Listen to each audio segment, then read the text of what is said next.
तो बेटा आज की बात मैं शुरुआत करूंगा आपके साथ single phase mid point converter से।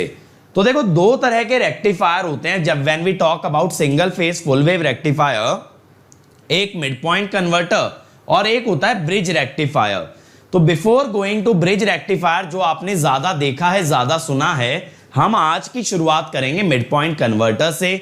बहुत सिंपल सा कन्वर्टर है और बहुत इजी इसका ऑपरेशन है। तो जैसा कि आप देख पा रहे हो सर्किट डायग्राम इसका, इसमें है क्या, इसमें देखो ना हाफ वेव में जैसे एक थायरिस्टर होता था, फुल वेव में दो लग गए, एक T1 और एक T2, एक T1 और एक T2।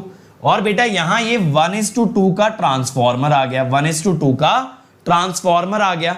अब ये ट्रांसफॉर्मर क्या करेगा, अगर यहां वोल्टेज है बच्चे Vs, तो ये यहां पे भी Vs भेज देगा और यहां पे भी आपका Vs भेज दिया जाएगा। अब यहां पे क्या होगा यार, देखो ये ऑल्टरनेटिंग वोल्टेज है, Vs क्या है, Vm sin omega t, Vs क्या है, Vm sin ओमेगा t।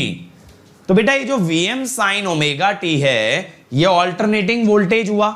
तो जब पॉजिटिव हाफ साइकिल होगा तो ये ऑन हो जाएगा, लेकिन जब नेगेटिव साइकिल होगा यानी पोलैरिटी जब रिवर्स हो जाएगी ऐसे, तब ये वाला ऑन हो जाएगा। तो यानी पॉजिटिव हाफ साइकिल में कौन ऑन हो जाता है, T1, और नेगेटिव हाफ साइकिल में कौन ऑन हो जाता है, T2। डॉट्स कैसे होंगे बेटा, लो सेम टर्मिनल पे डॉट लगाते हो ना, तो पॉजिटिव पॉजिटिव पे डॉट लगा दो अमन, ठीक है, डॉट्स लगा दिए। तो बेटा यहां पे हम लोग क्या कर रहे हैं, बेसिकली दो हाफ वेव रेक्टिफायर को मिला के बना रहे हैं एक फुल वेव रेक्टिफायर। तो कैसे बना रहे हैं हम एक full wave rectifier, by combination of two half wave rectifier, जिसमें एक चलेगा पॉजिटिव हाफ साइकिल में और दूसरा चलेगा नेगेटिव हाफ साइकिल में। और ये जो मैंने बताया ना कि चल जाएगा, ये चलेगा नहीं डायरेक्टली, यहां पे क्या होगा, ये फॉरवर्ड बायस हो गया। अब ये चलेगा कब बच्चे, जब आप इसको दोगे गेट पल्स, जब आप इसके गेट टर्मिनल पे इनपुट लगाओगे ना, तब जाके ये कंडक्शन स्टार्ट करेगा, वरना ये सिर्फ क्या होगा, फॉरवर्ड बायस, और किस मोड में चला जाएगा, forward blocking mode, forward blocking mode में चला जाएगा अवर थायरिस्टर, ठीक है। तो देखो यहां पे क्या होता है, ये सर्किट मैंने आपको समझा दिया भाई कि यहां Vs है, ये डॉट है जैसा अमन ने पूछा, ये डॉट। तो हमने क्या बोला, this is forward bias,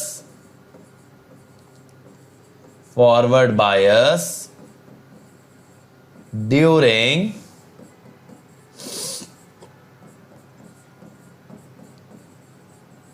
positive half cycle, and this one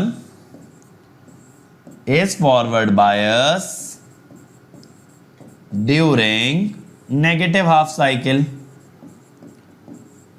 अब देखो यार, आप ना फुल वेव रेक्टिफायर में एक चीज से बहुत ज्यादा रूबरू होंगे, that is the highly inductive load. Sir ये हाईली इंडक्टिव लोड क्या होता है बेटा, एक ऐसा लोड जिसका टाइम कांस्टेंट बहुत हाई होता है। टाइम कांस्टेंट अगर हाई होता है तो वहां पे क्या होता है, इंडक्टर अगर चार्ज हो गया तो उसकी डिस्चार्जिंग नेग्लिजिबल होगी, समझ रहे हो। अगर इंडक्टर एक बार चार्ज हो गया बेटा तो उसकी डिस्चार्जिंग नेग्लिजिबल होगी, तो उसे हम लोग क्या बोलेंगे, हाईली इंडक्टिव लोड।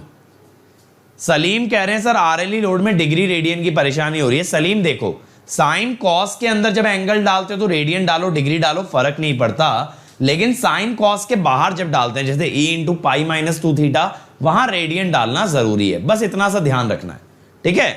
तो साइन कॉस के बाहर जब भी एंगल आएगा दैट इज इन रेडियन, और जब कभी साइन कॉस के अंदर आएगा तो रेडियन डिग्री कुछ भी चलेगा।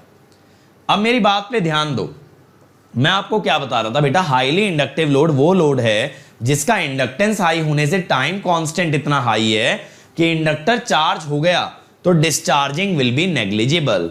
तो वहां पे हम ये मान लेते हैं कि load current is continuous, I not is constant, I not ये करंट है, दिस करंट इज कांस्टेंट।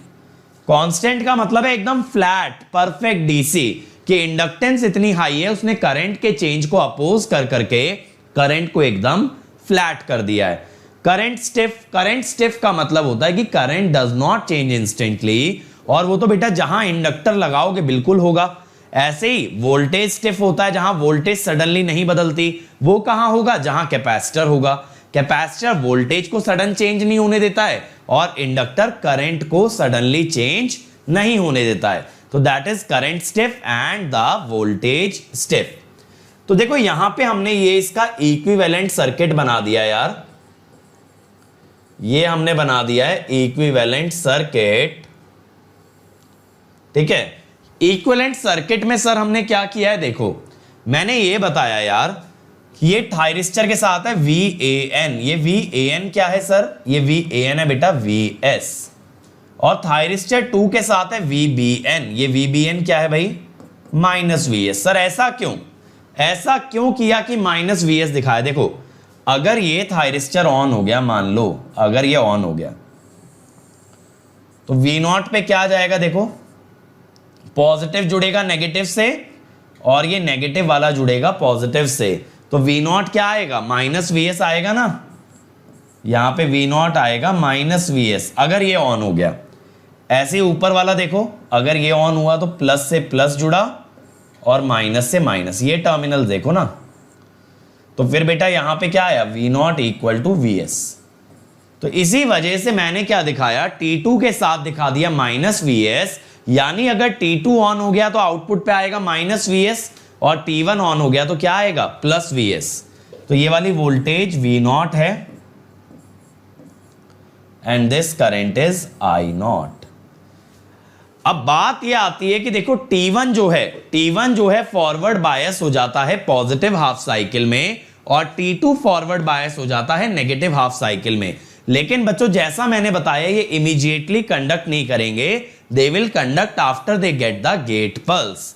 तो हम क्या कहते हैं कि भाई 0 से π तक T1 इज फॉरवर्ड बायस और π से 2π तक T2 इज फॉरवर्ड बायस। ठीक है, लेकिन T1 कंडक्ट करता है मेरे भाई अल्फा से, कब तक, π + अल्फा, और T2 कंडक्ट करता है π + अल्फा से 2π + अल्फा। सर π + अल्फा क्यों गया, पाई पे रुक जाना चाहिए था। बेटा देखो अगला थायरिस्टर ऑन हो रहा है π + अल्फा पे और लोड ने बोला है कि लोड को एक कांस्टेंट करंट चाहिए ही चाहिए। अगर लोड की डिमांड एक कांस्टेंट करंट की है तो जब तक अगला थायरिस्टर चालू नहीं होता, जब तक पहले थायरिस्टर की जिम्मेदारी है करंट सप्लाई करने की। बात समझ में आ रही है, till the next thyristor turns on first thyristor must continue to supply load current. ठीक है, तो देखो यहां पे वेवफॉर्म कैसी आती है, ये एंगल है अल्फा, यहां हमने पहले थायरिस्टर को गेट पल्स दी, फिर π + अल्फा यहां दूसरे को गेट पल्स दी, फिर 2π + अल्फा यहां फिर से हमने पहले थायरिस्टर को गेट पल्स दी। अब जब पहले को गेट पल्स दी यार तो इसने कौन सा ग्राफ फॉलो किया, इसने फॉलो किया VS। कहां से कहां तक, कहां से कहां तक फॉलो किया, अल्फा से π + अल्फा। फिर बेटा जैसे ही T2 को पल्स दी ये करने लगा -VS, ये करने लगा -VS। कहां से कहां तक, π + अल्फा से 2π + अल्फा। तो अब आपको ये समझ आ गया होगा बेटा कि it is a full wave rectifier. पूरी साइकिल कवर हो रही है, पूरी साइकिल कवर हो रही है और इसका पीरियड क्या है वेवफॉर्म का, दैट इज π। पीरियड क्या है, π। दूसरी बात को समझना, दूसरी बात को समझना, अगर इस डॉट से निकलता हुआ करंट IS है, इस डॉट से निकलता हुआ करंट IS है, तो जब ये ऑन होता है T1 तो IS तो I0 है और जब T2 ऑन होता है तो IS - I0 है। कैसे सर, देखो मैं दिखाता हूं यहां पे रब करके आपको।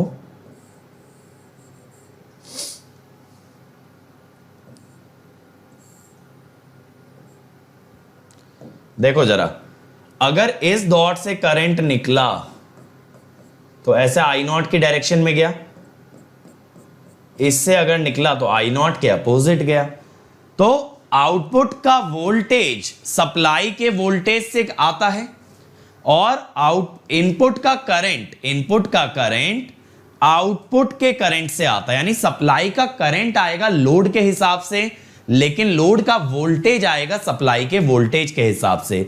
तो आप ऐसा ध्यान रख सकते हो यार, इलेक्ट्रिकल का एक बेसिक प्रिंसिपल कि supply decides the voltage but load decides the current.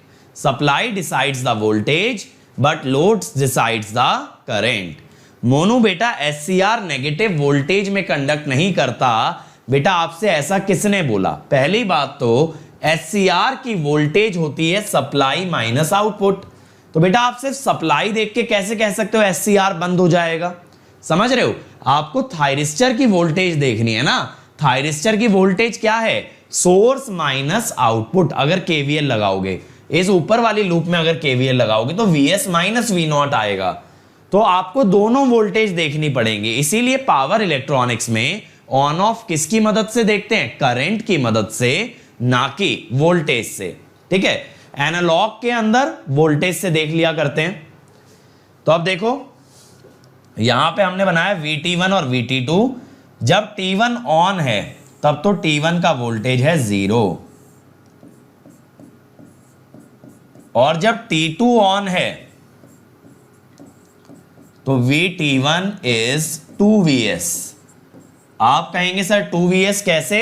बेटा इस पूरी लूप में केवीएल लगा के बाहर बाहर से अगर केवीएल लगाओगे पूरा इसमें बाहर वाले लूप में, तो ये क्या आ गया? Vs और Vs, तो इसका वोल्टेज हो गया 2Vs। ठीक है, 2Vs हो गया। ठीक है, ऐसे T2 की अगर बात करें यार, T2 की अगर बात करें तो T2 जब ऑन है तो बेटा उसका वोल्टेज है 0, लेकिन जब T1 ऑन है तब VT2 कितना है? Minus 2Vs। तो इसका भी नेगेटिव में मैक्सिमम कितना जाएगा? Minus 2Vm। प्रजापति पूछ रहे हैं सर ये एससीआर फिर ऑफ कैसे होते हैं? बेटा जैसे ही दूसरे वाला एससीआर ट्रिगर करोगे ना, अपने आप ये रिवर्स बायस होके बंद हो जाएगा। आप ऐसा समझो लोड को कांस्टेंट करंट चाहिए, फर्क नहीं पड़ता T1 से आए या T2 से। तो जब T2 ने जिम्मेदारी उठा ली कि यार अब मैं सप्लाई कर देता हूं, तो T1 रिवर्स बायस होके बंद हो जाएगा। और जब तक T2 नहीं आ जाता, जब तक मजबूरन T1 को वो करंट देना पड़ेगा। जहां कहीं इंडक्टर आ जाता है ना यार लोड में, वहां करंट की टर्म्स में बात की जाती है, क्योंकि इंडक्टर के अंदर आपका करंट ऐसी क्वांटिटी है which can not change instantly, या ये कह दो करंट ऐसी क्वांटिटी है जिस पे फोकस किया जाता है। अब देखो यहां पे अगर आपसे पूछा जाए बेटा कि V नॉट एवरेज क्या होगा, तो आप कैसे निकालोगे? आप पाई का इंटरवल बताओगे, क्योंकि इसका पीरियड पाई है। अब इसमें आपने देखा T1 जब कंडक्ट करता है अल्फा से पाई प्लस अल्फा, तो V नॉट आता है Vm sine omega T D omega T. ठीक है, तो यहां से इंटीग्रेशन हो क्या आएगा? 2Vm by pi cos alpha. यहां पीक इनवर्स वोल्टेज क्या आएगा? 2Vm। अगर सर्किट टर्न ऑफ टाइम की बात करें तो देखो सेकंड फॉरवर्ड बायसिंग आएगी 2 पाई पे, T1 का कंडक्शन बंद हुआ है पाई प्लस अल्फा पे, तो ये हो गया पाई माइनस अल्फा बाय ओमेगा।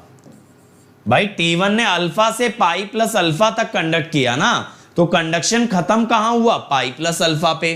पहली फॉरवर्ड बायसिंग 0 पे थी, तो अगली फॉरवर्ड बायसिंग कहां पे आई? 2 पाई पे। तो दोनों का डिफरेंस लेके पाई माइनस अल्फा बाय ओमेगा। ठीक है, तो ये चीजें हमें पता होनी चाहिए, बाकी इसके जो पैरामीटर है मिड पॉइंट कन्वर्टर के, वो सारे पैरामीटर ब्रिज से मैच करते हैं, सिवाय इसके। ये इसका ड्रॉबैक है यार, this is the drawback of mid point converter. Drawback है कि यार इतना हाई इनवर्स वोल्टेज आ रहा है, इसका मतलब है आप जो एससीआर खरीद के लाओगे उसकी वोल्टेज रेटिंग 2Vm से ज्यादा होनी चाहिए, वरना वो ब्रेक डाउन हो जाएगा। तो बेटा ज्यादा रेटिंग का थायरिस्टर खरीदोगे तो महंगा पड़ेगा। और इसका दूसरा ड्रॉबैक क्या है? एक दूसरा ड्रॉबैक भी है। दूसरा ड्रॉबैक है centre tapped transformer is required. समझ गए, centre tapped transformer is required, है ना। तो ये भी बहुत जरूरी है भाई, ये भी बहुत जरूरी है कि सेंटर टैप ट्रांसफॉर्मर हमारे पास हो, है ना। तो ये दो ड्रॉबैक होते हैं। इसी की वजह से हम आगे जाते हैं ब्रिज रेक्टिफायर पे। अब ब्रिज रेक्टिफायर में जैसा आप देख पा रहे हो, 2 की जगह 4 थायरिस्टर या 4 डायोड्स का यूज करते हैं। अनकंट्रोल्ड होगा तो डायोड्स, और कंट्रोल्ड होगा तो थायरिस्टर। तो 4 थायरिस्टर या बेटा 4 डायोड्स का यूज किया जाता है। अब यहां एक समय पे 2 कंडक्ट करते हैं। देखो जैसे सर्किट डायग्राम दिख रहा है, T1, T3, T4, T2, 4 हैं। ऊपर वालों को ऑड नंबर देते हैं T1 और T3, नीचे वालों को इवन नंबर देते हैं T1 और T2। तो यहां T1 और T2 कंडक्ट करते हैं बेटा अल्फा से लेके पाई प्लस अल्फा। जैसे पहले एक ही कंडक्ट कर रहा था ना, अब 2 कर रहे हैं, अल्फा से पाई प्लस अल्फा। और बेटा अगले पीरियड में बाकी के दोनों करते हैं पाई प्लस अल्फा से 2 पाई प्लस अल्फा, 2 पाई प्लस अल्फा। अब यहां पे फायदा क्या होता है यार, देखो यहां ना, जैसे वहां टोटल वोल्टेज सेकेंडरी साइड पे 2 Vs थी, यहां पे कितनी है, सिर्फ Vs है। यहां पे कितनी है, Vs है। वहां पे कितनी थी, 1:2 के हिसाब से 2 Vs थी, 1:2 के हिसाब से 2 Vs थी। इसीलिए वहां PIV भी कितना आया, 2 Vm। बेटा यहां सिर्फ Vs है, तो आप समझ गए होगे PIV कितना आएगा, Vm। PIV कितना आएगा, Vm। तो देखो अगर ग्राफ की बात करें बेटा, ग्राफ एग्जैक्टली सेम होता है, बस ये फर्क आ जाता है यहां पे, this is -Vm, this is -Vm। और यहां पे बेटा एक साथ देखो T1 T2 को ट्रिगर करते हैं, फिर अगली बार T3 T4, फिर T1 T2, फिर T3 T4, अल्फा पाई प्लस अल्फा 2 पाई प्लस अल्फा। ठीक है, तो T1 T2 जब कंडक्ट करते हैं तो V0 आता है Vs, T3 T4 करते हैं तो V0 आता है -Vs, T1 T2 तो V0 आता है Vs।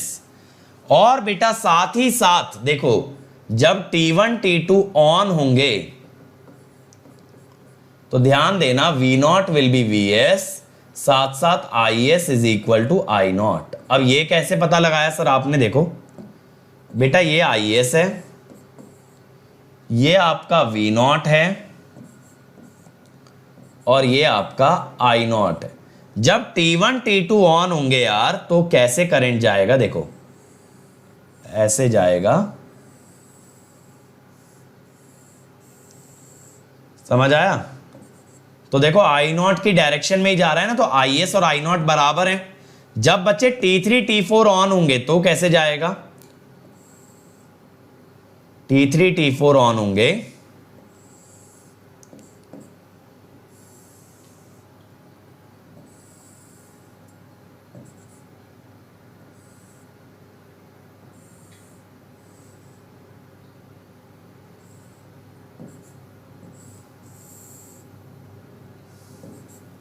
ठीक है, इस टाइप से जाएगा।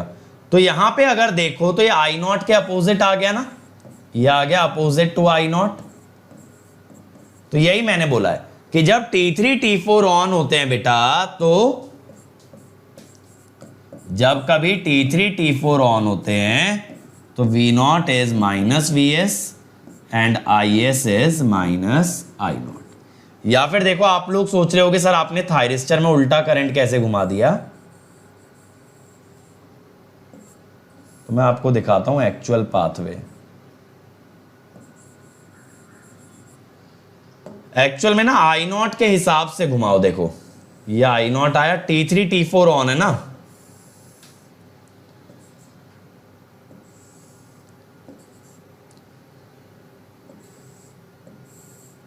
अब यहां से देख लो तो Is is equal to -I0 हो गया। समझ में आई कहानी, सप्लाई से उल्टा जा रहा है ना I0, ग्रीन वाली लाइन I0 की है, ग्रीन वाली लाइन I0 की है, तो ये सप्लाई से अपोजिट है, इसीलिए -I0। कमलेश बिल्कुल बेटा, अगर इंडक्टर की वैल्यू छोटी होती है तो डिसकंटिन्यूअस कंडक्शन आने का चांस है। तो अब देखो यहां पे क्या हुआ यार, यहां पे करंट में मिल गई स्क्वायर वेव। जब T1 T2 कंडक्ट किए तो सप्लाई करंट I नॉट आया, जब T3 T4 कंडक्ट किए तो supply current minus I not आया। तो ये क्या बन गई, स्क्वायर वेव। अब यहां क्या क्या पैरामीटर आपको पता होने चाहिए यार। देखो V नॉट एवरेज जब निकालोगे, अगेन आप करोगे तो ऐसे ही ना, एक पीरियड ले लोगे अल्फा से पाई प्लस अल्फा, जहां V नॉट आता है Vm sine omega T D omega T.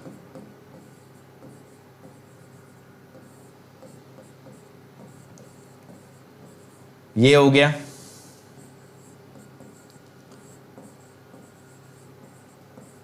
Supply RMS current is I naught, supply RMS current is I naught, और फिर सप्लाई करंट की Fourier series simply square wave ही तो है, तो 4I naught by n pi sine n omega naught T minus n alpha. अगर यार इसमें से फंडामेंटल निकाल लो तो n को 1 रखोगे ना, n को 1 रखोगे। अब यहां पे क्या होगा यार, अगर n को आपने 1 रखा, सप्लाई वोल्टेज तो है Vm साइन ओमेगा टी, तो FDF क्या हो जाएगा, कॉस अल्फा हो जाएगा। और फिर फंडामेंटल आरएमएस करंट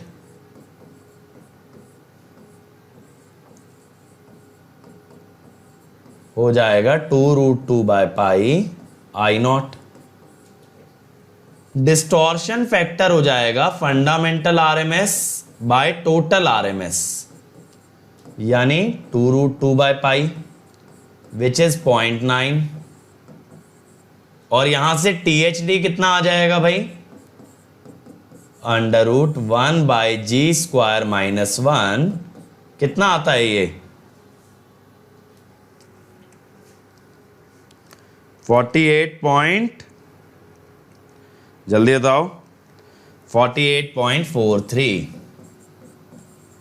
ठीक है, 0.4843 ये आ गया।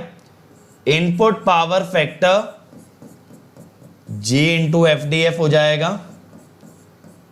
हर थायरिस्टर कंडक्ट करता है पाई एंगल के लिए, तो I not into pi by 2 पाई। और ऐसे ही थायरिस्टर का जो आरएमएस करंट है I नॉट √ पाई बाय 2 पाई। ठीक है, ये सारे पैरामीटर आ गए, ये सारे पैरामीटर आ गए। सलीम बेटा बताऊंगा कैसे याद रखना है, टेंशन मत लो। आज के लेक्चर के एंड में समराइज कराऊंगा, ठीक है, समराइज कराऊंगा कैसे याद रखना है। लेकिन ये फॉर्मूले इंपॉर्टेंट है। इनमें से याद क्या क्या रखा जाएगा यार, 2 और 3 और ये 4, ये 4 चीजें, ये 4 चीजें याद रखी जाती हैं, क्योंकि इनसे बाकी सब बन जाता है, इनसे बाकी का सब कुछ बन जाता है। तो ये 4 फॉर्मूले याद रखना जरूरी है, ठीक है। अब मैं यहां पे लिखवा भी देता हूं आपको क्या क्या याद रखोगे। एक ये याद रखोगे, फिर आप ये याद रखोगे,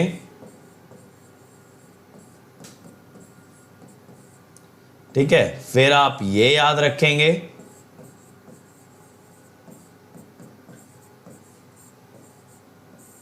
अभी आगे आगे देखो ना, आपके लिए सब कितना इजी हो जाता है।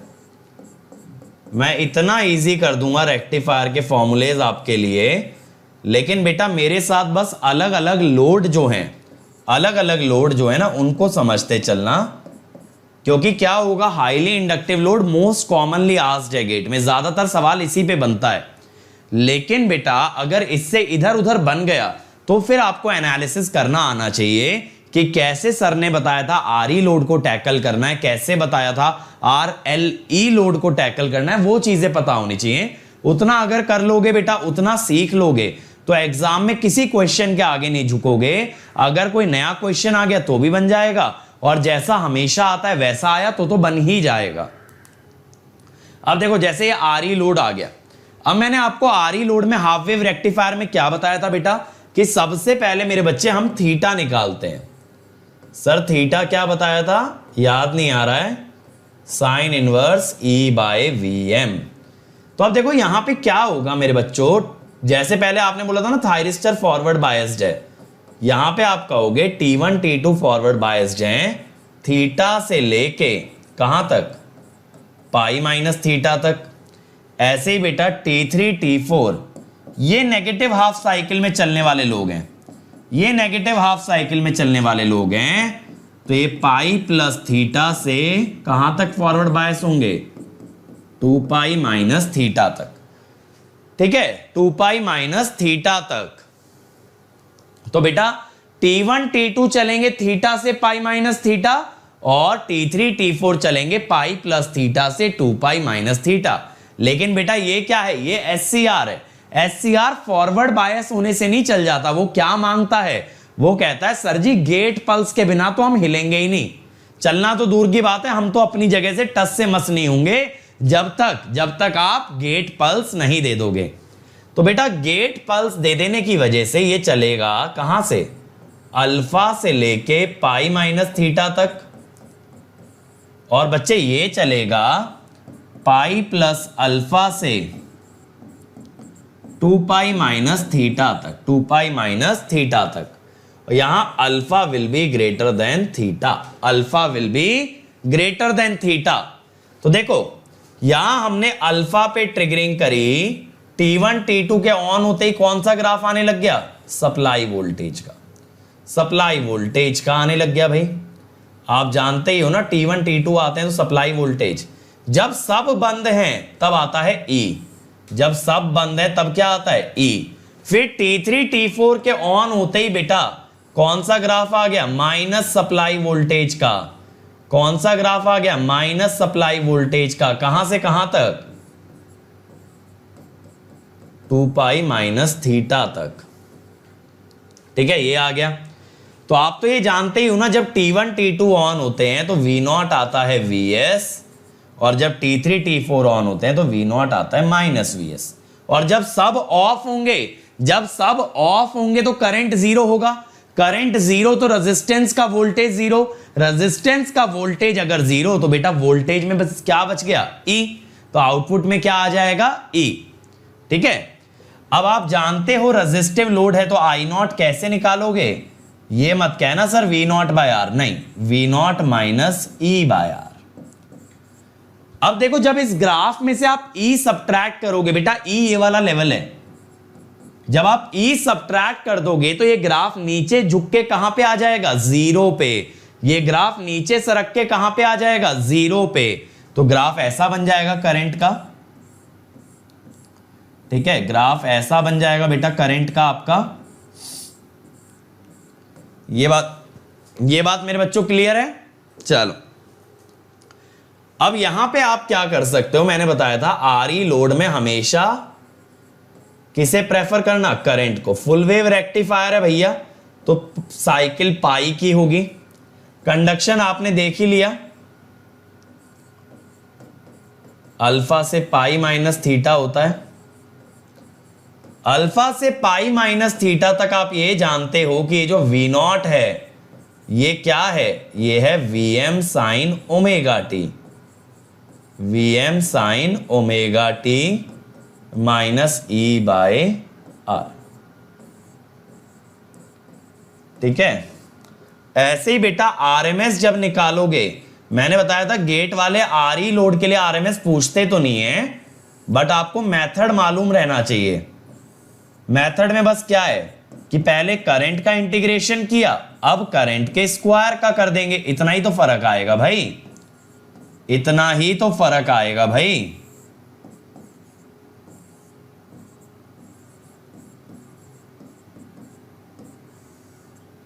ठीक है, and that is under root.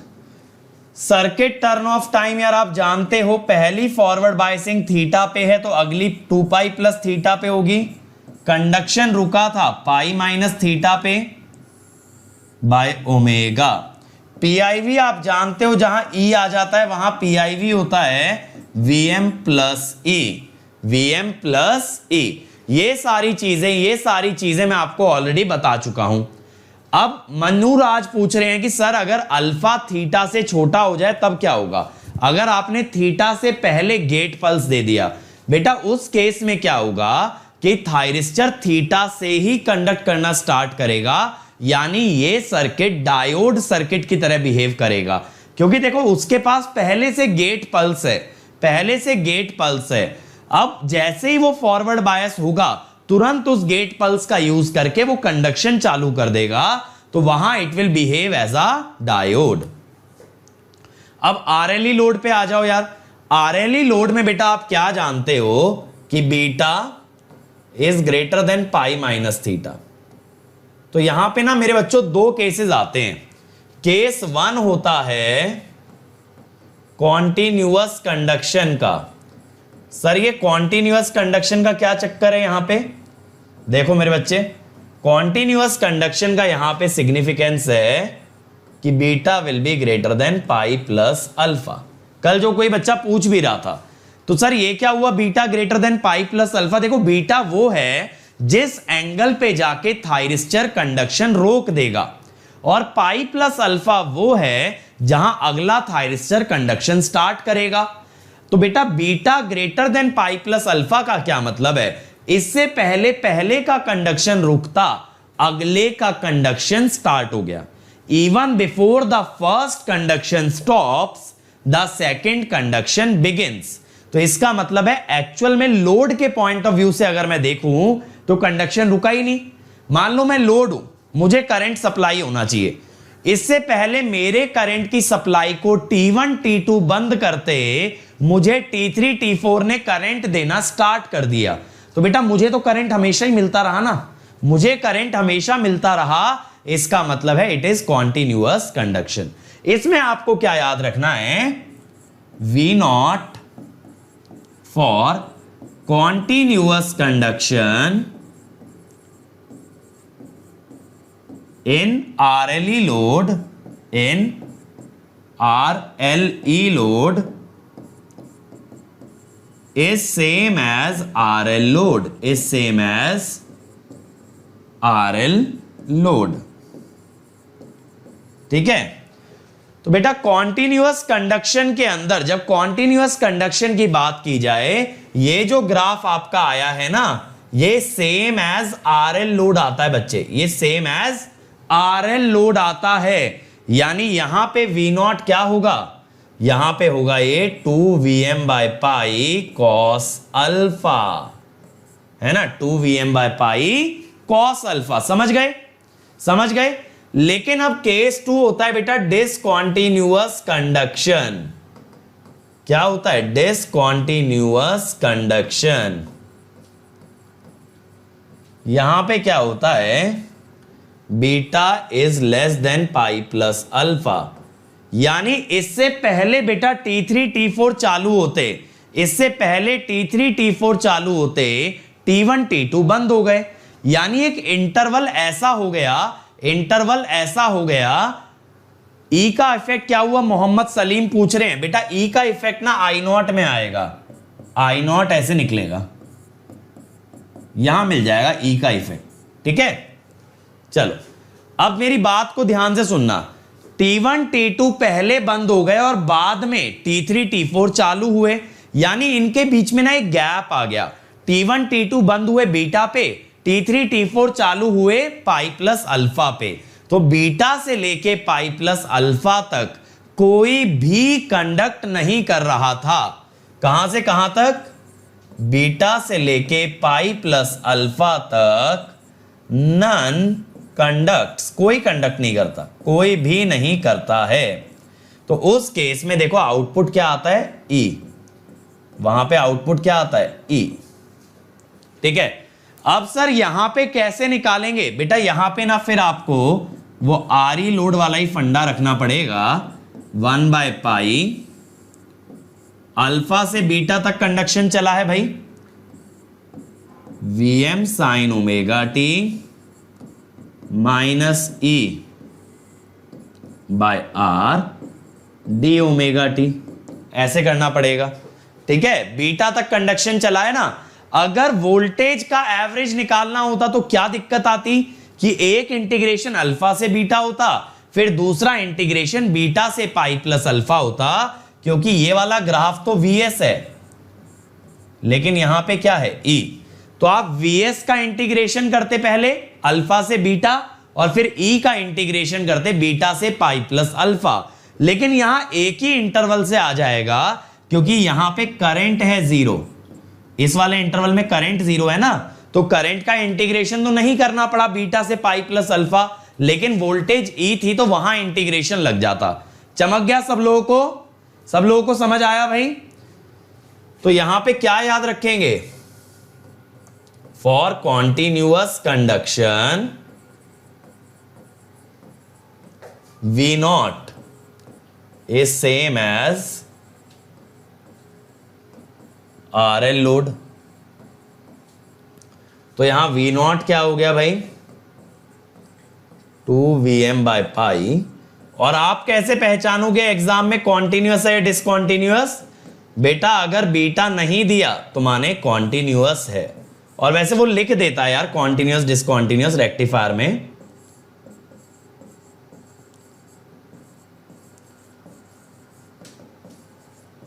For discontinuous conduction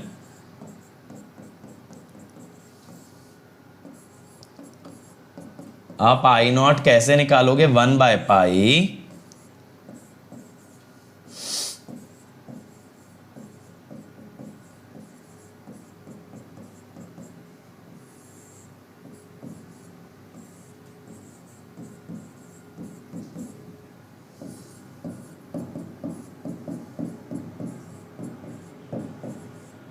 E plus I not are.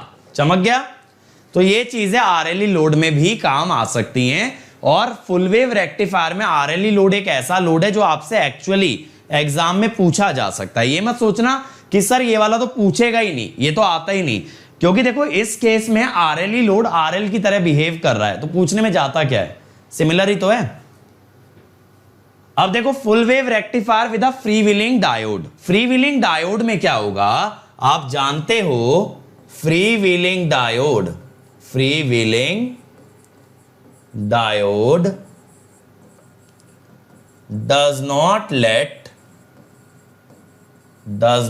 let V not be negative.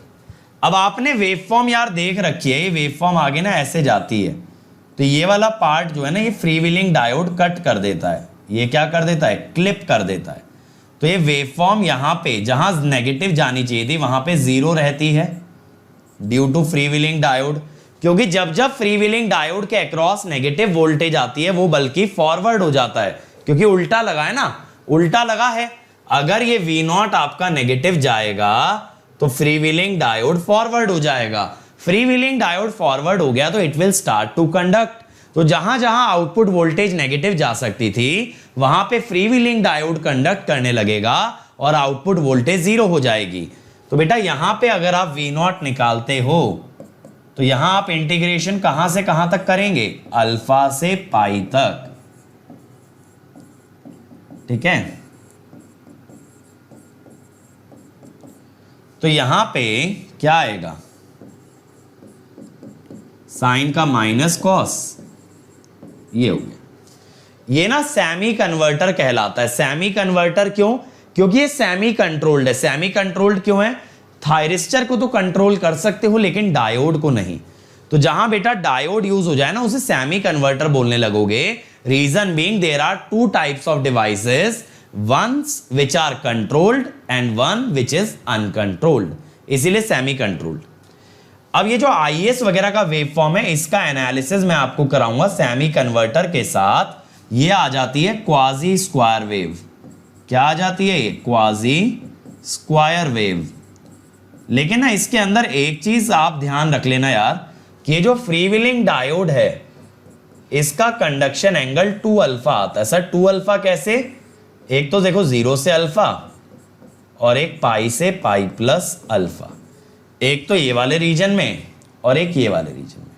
ये दो जगह फ्रीव्हीलिंग डायोड कंडक्ट करता है एक साइकिल में। संदीप कह रहे हैं सर आर लोड में तो फ्रीव्हीलिंग डायोड का कोई चक्कर नहीं होगा। बिल्कुल सही बात है बेटा, R load always behaves as R L plus freewheeling diode. R load खुद ही नेगेटिव नहीं जाने देता, यानी ये जो आउटपुट बच्चे आपने डिराइव किया है, this is also applicable for R load. समझ गए? ये आर लोड में भी चलेगा, ठीक है। तो यहां पे बस क्या याद रखना है यार,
ठीक है।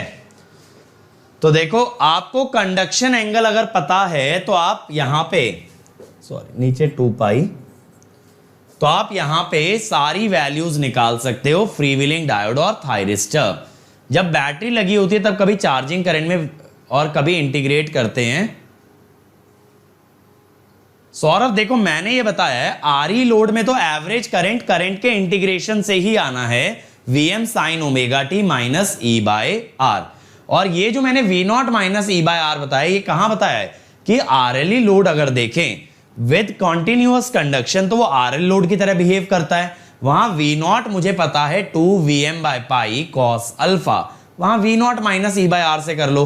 कर आप RE लोड में भी सकते हो यही काम, लेकिन V0 का इंटीग्रेशन मेहनत लगाएगा, ठीक है, मेहनत लगाएगा V0 का इंटीग्रेशन। दिव्यांशु बेटा 3 फेज रेक्टिफायर पे कल बात करूंगा तो उसके बारे में कल डिस्कस करेंगे, ठीक है। बिल्कुल गौहर माजिद बेटा बिल्कुल सही कह रहे हो, पाई से पाई प्लस अल्फा तक आर लोड में करंट डिसकंटिन्यूअस होगा, आर लोड में you will not gate continuous conduction. बहुत सही। अब देखो मैंने क्या क्या पॉइंट्स याद करने के लिए बताए हैं। मैंने बताया है हाईली इंडक्टिव लोड, इसके अंदर मैंने कुछ पॉइंट्स याद करने के लिए बोला है। देखो बेटा मैं लिखवाता चल रहा हूं क्या चीजें याद करनी है, फिर ये मत कहना सर पावर इलेक्ट्रॉनिक्स के फॉर्मूले कैसे करें ये समझ नहीं आ रहा है। ये चीज मैं नहीं सुनना चाहूंगा बिल्कुल भी, क्योंकि क्या क्या फॉर्मूले आपको याद करने हैं वो मैं बता रहा हूं।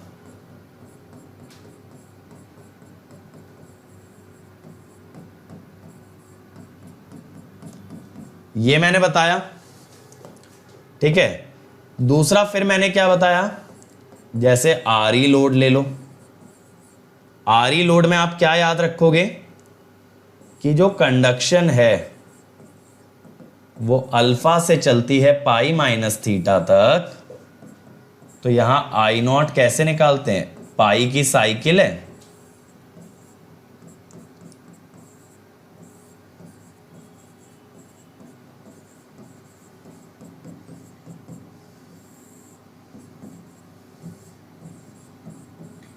ये मैंने बताया। फिर मैंने बताया भाई आरएलई लोड, आरएलई लोड इसमें मैंने आपको बताया कि अगर कॉन्टिन्यूअस कंडक्शन आएगा तो V not highly inductive load वाला ही आएगा 2Vm by pi cos alpha, और आई नॉट आएगा V not minus E by R, और डिसकॉन्टिन्यूअस कंडक्शन आएगा तो वहां करंट से जाना बेहतर है। कैसे? 1/पाई अल्फा से beta Vm sine omega t minus E by are.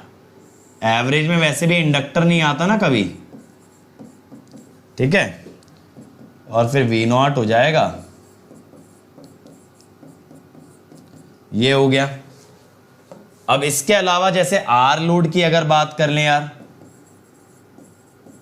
Are load के अंदर आपको क्या याद रखना है कि कंडक्शन चलेगा अल्फा से पाई तक, similar to semi converter. This is very similar to semi converter. ठीक है भाई, अब सबको क्लैरिटी है? अब सबको क्लैरिटी है? जल्दी बताओ। श्रीकांत कह रहे हैं ईसी क्लास, तो बेटा ईसी की क्लास साकेत सर ले तो रहे हैं 2:30 बजे से डेली, कम्युनिकेशन चल तो रहा है तुम्हारा।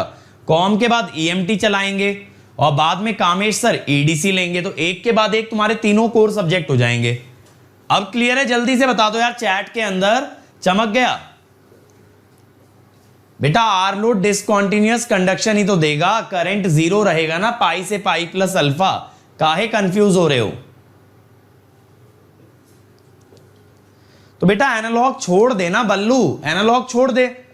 कितने नंबर का आएगा बेटा? 3, 4, 5 नंबर का आएगा मैक्सिमम, बाकी 95 तो सिक्योर कर लो। बेटा ये समय वो नहीं है कि 100 मार्क्स सोचे जाएं, ये समय वो है कि जितने मार्क्स की तैयारी है क्या उसमें से मैक्सिमम ला सकते हो या नहीं।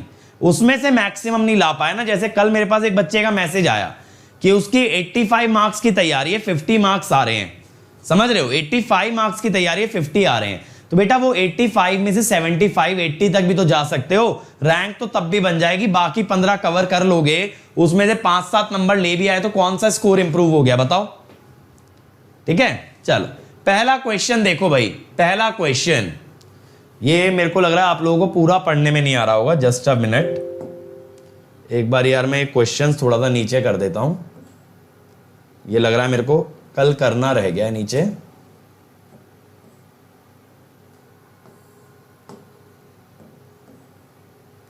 क्वेश्चंस बहुत लाया हूं बेटा आपके लिए, मजा आ जाएगा।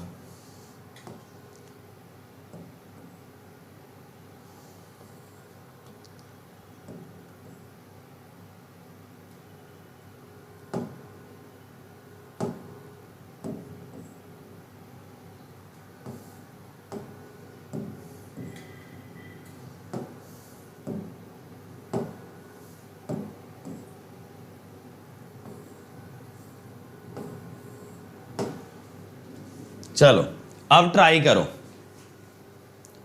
आरएलई लोड कैसे डिसकंटिन्यूअस है? देखो यार दिव्यांशु, कभी भी इंडक्टर अगर डिस्चार्ज तो होगा ही होगा, अगर इंडक्टर हैवी लोड में तो डिस्चार्जिंग तो आएगी।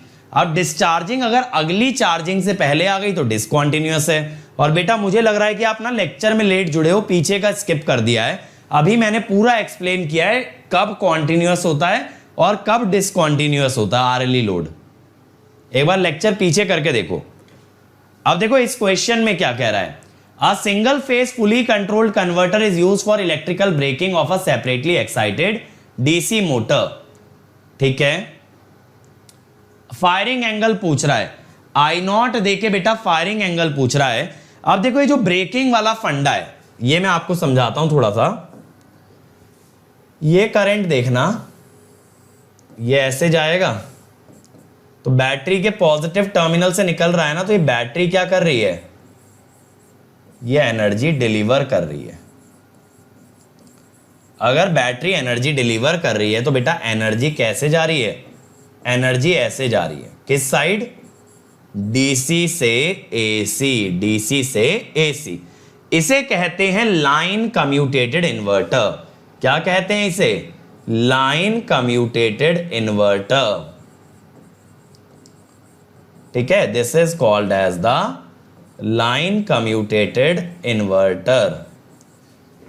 अब बेटा लाइन कम्यूटेटेड इन्वर्टर में एनर्जी को उल्टा फ्लो कराना होता है, तो करंट को तो रिवर्स कर नहीं सकते क्योंकि SCR is a unidirectional device, तो एससीआर उल्टा करंट अलाउ नहीं करता, तो पलट किसे देते हैं, ईएमएफ को। तो अब यहां पे देखो सबसे पहले आप क्या कर लो ना यार, वी नॉट निकाल लो। वी नॉट ये है, केवीएल लगा लो, ये होगा I not R minus E, I not R minus E, 10 into resistance minus 130, 2 into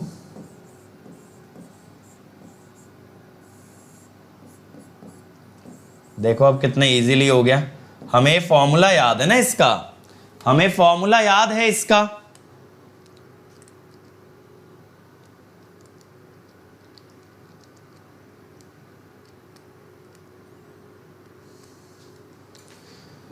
$128.88, ठीक है। तो आंसर क्या आ गया, सी। आंसर इज सी। अच्छा एक चीज ध्यान रखना, ये लाइन कम्यूटेटेड इन्वर्टर में ना बेटा हमेशा वी नॉट नेगेटिव आता है, हमेशा वी नॉट नेगेटिव आता है, तो अल्फा हमेशा 90 से बड़ा आता है। तो उम्मीद करता हूं ये कॉन्सेप्ट आपको समझ आ गया होगा अब, ठीक है, ये आपको समझ आ गया होगा। आमिर बेटा डेली 11:30 से क्लास चल रही है, उम्मीद बैच चलता है सुबह 9 बजे से रात के 9:30 बजे तक, कंप्लीट सिलेबस इन 35 डेज। चलो अगला, a single phase full bridge rectifier with a freewheeling diode feeds an inductive load, current is ripple free। Alpha देके आपसे थायरिस्टर करंट का एवरेज पूछ रहा है, जल्दी बना दो यार, इजी है। अल्फा देके थायरिस्टर करंट का एवरेज निकलवाया है, कम ऑन। हिटमैन बेटा पावर सिस्टम एंड नहीं हुआ है, पावर सिस्टम हम लोग कंटिन्यू करेंगे फेब से। फेब से हम लोग सबसे पहले यूनिट उठाएंगे पावर सिस्टम प्रोटेक्शन की, उसके बाद हम जाएंगे for load flow analysis. Clear है। तो अभी पावर सिस्टम एंड नहीं हुआ है, जस्ट उस पर ब्रेक लगाया ताकि गेट 2021 वालों को थोड़ा सा फास्ट ट्रैक करवा के रिवीजन बढ़िया करवा दिया जाए और वो लोग रैंक ले आए। फिर जो मेरे 2022 वाले बच्चे हैं, फिर मैं उनके लिए काम में लग जाऊंगा। फेब से फुल फ्लेजेड इंग्लिश और हिंदी बैचेस बन जाएंगे आपके 2022 वाले स्टूडेंट्स के लिए, बहुत बेहतरीन वे में। अब तो आप देख रहे हो टीम भी काफी सॉलिड हो गई है, टीम भी काफी बड़ी हो गई है ना, सब लोग देख ही रहे हैं। चलो देखें यार, देखो सबसे पहले मैं वी नॉट निकालना चाहूंगा। अभी फ्रीव्हीलिंग डायोड के साथ मैंने आपको बताया था Vm/पाई 1 + cos अल्फा। डायरेक्ट फॉर्मूला क्यों लगा रहा हूं, क्योंकि बेटा ये फॉर्मूला एग्जाम में याद करके जाना है, अभी सेमी कन्वर्टर के बाद याद कराऊंगा, ठीक है। बाकी पकड़ तो बन रही है ना भाई पावर इलेक्ट्रॉनिक्स पे सब लोगों की। आप लोगों का काफी टाइम से डिमांड था कि सर पावर इलेक्ट्रॉनिक्स का क्रैश कोर्स करा दो, अब पकड़ बन रही है ना। 155.3 वोल्ट। अब बेटा आई नॉट क्या आएगा, वी नॉट बाय आर।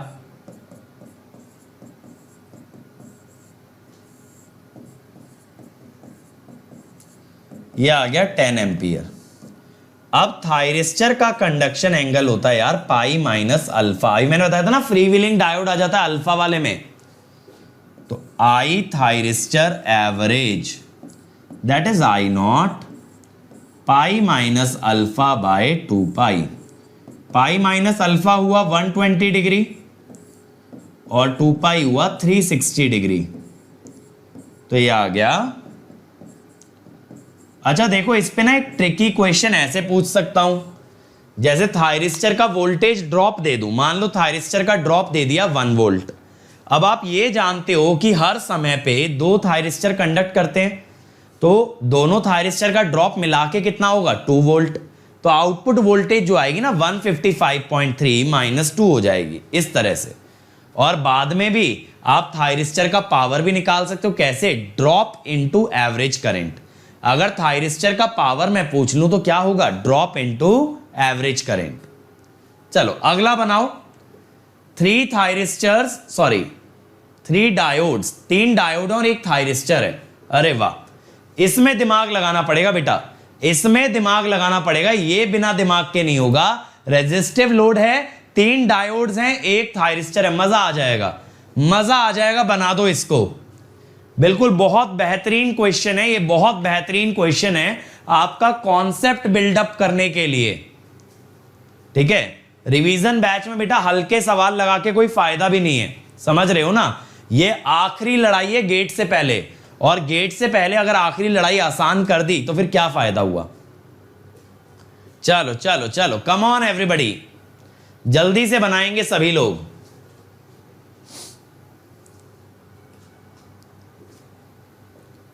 ये हमारा चौथा लेक्चर खत्म हो जाएगा बेटा, 4 लेक्चर और बचेंगे। 4 जनवरी को हमारा पावर इलेक्ट्रॉनिक्स का क्रैश कोर्स एंड हो जाएगा, और फिर मैं 10 जनवरी से आपके लिए लेके आऊंगा पावर सिस्टम का क्रैश कोर्स। वो 11 दिन चलेगा, 10 से लेके 20 तक। ठीक है, सौरभ मिश्रा कह रहे हैं ए, बाकी लोग बताओ यार, बाकी लोग भी बताओ जल्दी से। लोकेश कह रहे हैं ए, मैथमेटिक्स बता रहे हैं 181 यानी ए। देखो यहां पे क्या होगा, पहले ना आप ये देखो, D1 D2 तो डायोड्स हैं, तो 0 से पाई तक D1 D2 ऑन हो गए। D1 D2 अगर ऑन हो गए तो V0 इज Vs। ऐसे ही बेटा ये वाला लेकिन एक थायरिस्टर है, ये थायरिस्टर बिना गेट पल्स के ऑन होने वाला नहीं है, ये बिना गेट पल्स के ऑन होने वाला नहीं है। तो ये वाला जो दूसरा पेयर है वो पाई प्लस अल्फा से कंडक्ट करेगा। कहां से, पाई प्लस अल्फा से, तो वहां V0 होगा माइनस Vs। समझ आ रही है मेरी बात। एक पेयर कंडक्ट करेगा यार 0 से पाई तक, और दूसरा करेगा पाई प्लस अल्फा से 2 पाई तक। अब देखो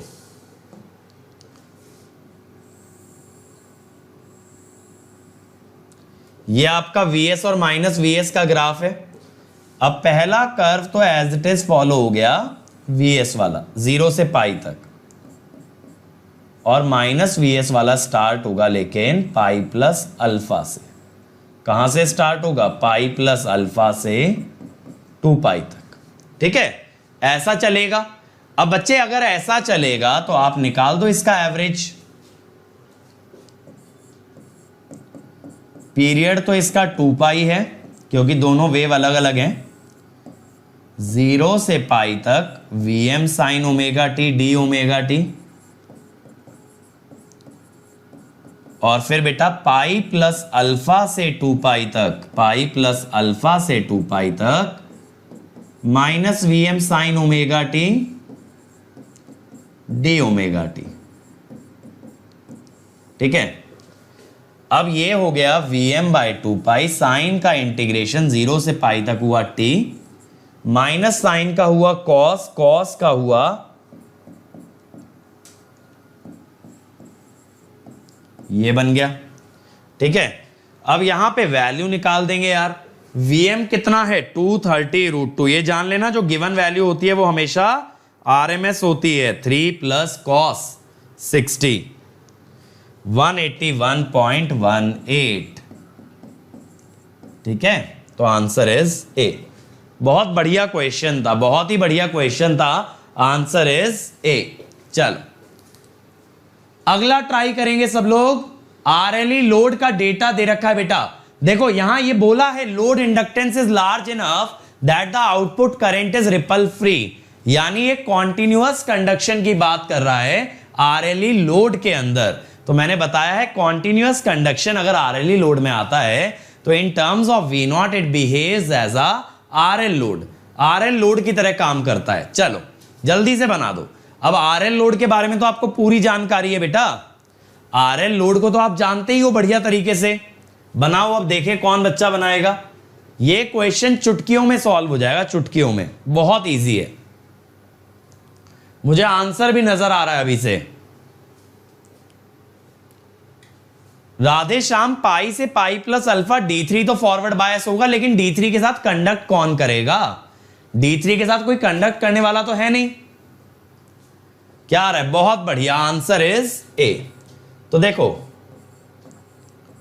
कॉन्टिन्यूअस कंडक्शन में हमने ये पढ़ा है RLE load behaves as RL load, ठीक है। अब यहां पे बेटा आपको ये पता है फंडामेंटल RMS करंट क्या होता है,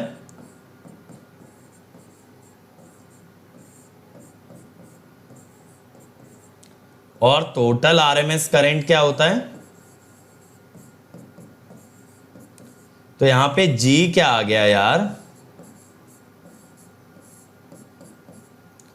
और यहां पे इनपुट पावर फैक्टर हो गया G cos अल्फा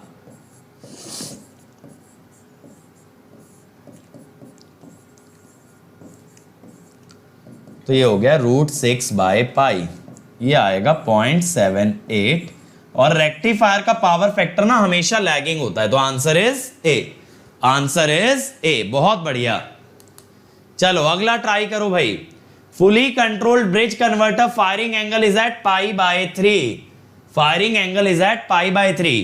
T3 अगर डैमेज होके ओपन सर्किट हो गया, एवरेज डायरेक्ट करंट यानी average DC current, DC current माने आउटपुट करंट। तो जल्दी बताओ, एक थायरिस्टर डैमेज होके ओपन हो गया है, अब average DC current, average output current क्या होगा? कम ऑन एवरीबॉडी, जल्दी जल्दी बनाने हैं भाई सवाल, तभी आगे बढ़ पाएंगे। अभी सेमी कन्वर्टर और करना है हम लोगों को। आज सिंगल फेज रेक्टिफायर एंड हो जाएगा, कल 3 फेज रेक्टिफायर और सोर्स इंडक्टेंस खत्म करके tomorrow our rectifier portion will be over.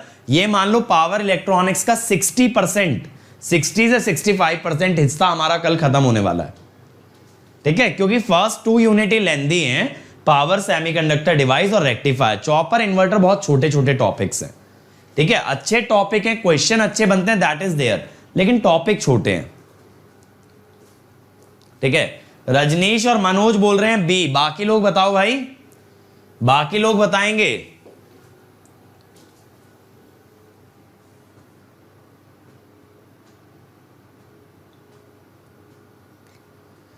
Lokesh भी कह रहे हैं बी। देखो अब आप इंडक्टेंस की वजह से क्या मान लेंगे? कॉन्टिन्यूअस कंडक्शन, यानी हम ये मान लेंगे दैट ID इज कांस्टेंट। अब देखो जब कभी आउटपुट करंट कांस्टेंट आ जाए, जब कभी आउटपुट करंट कांस्टेंट आ जाए, तो इसका मतलब है कोई ना कोई थायरिस्टर कंडक्ट करना चाहिए to supply the output current, कोई ना कोई कंडक्ट करना चाहिए। अब यार देखो ये तो चीज सिंपल है कि मेरे भाई अल्फा से लेके पाई प्लस अल्फा तक सिंपल T1 T2 ऑन होंगे और V0 आएगा VS। क्या आएगा? V0 VS। समस्या है पाई प्लस अल्फा के बाद की, पाई प्लस अल्फा के बाद की। अब देखो कभी लोड को अगर कांस्टेंट करंट चाहिए तो ऊपर वाले थायरिस्टर में से कोई कंडक्ट करना जरूरी है, ऐसे ही नीचे वालों में से भी किसी का कंडक्ट करना जरूरी है। फॉर लोड करंट या फिर for I0, one thyristor from upper group, one thyristor from upper group must conduct and one from lower group must conduct.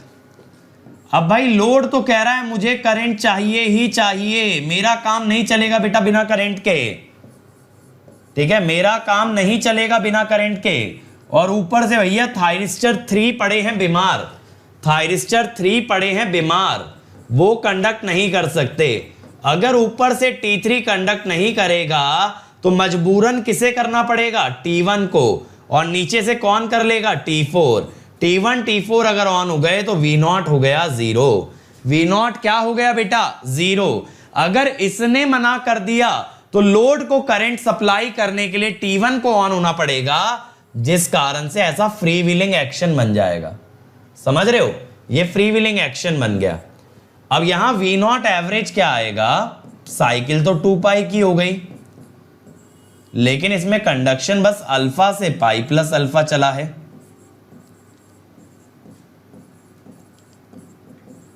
तो ये कितना बन गया,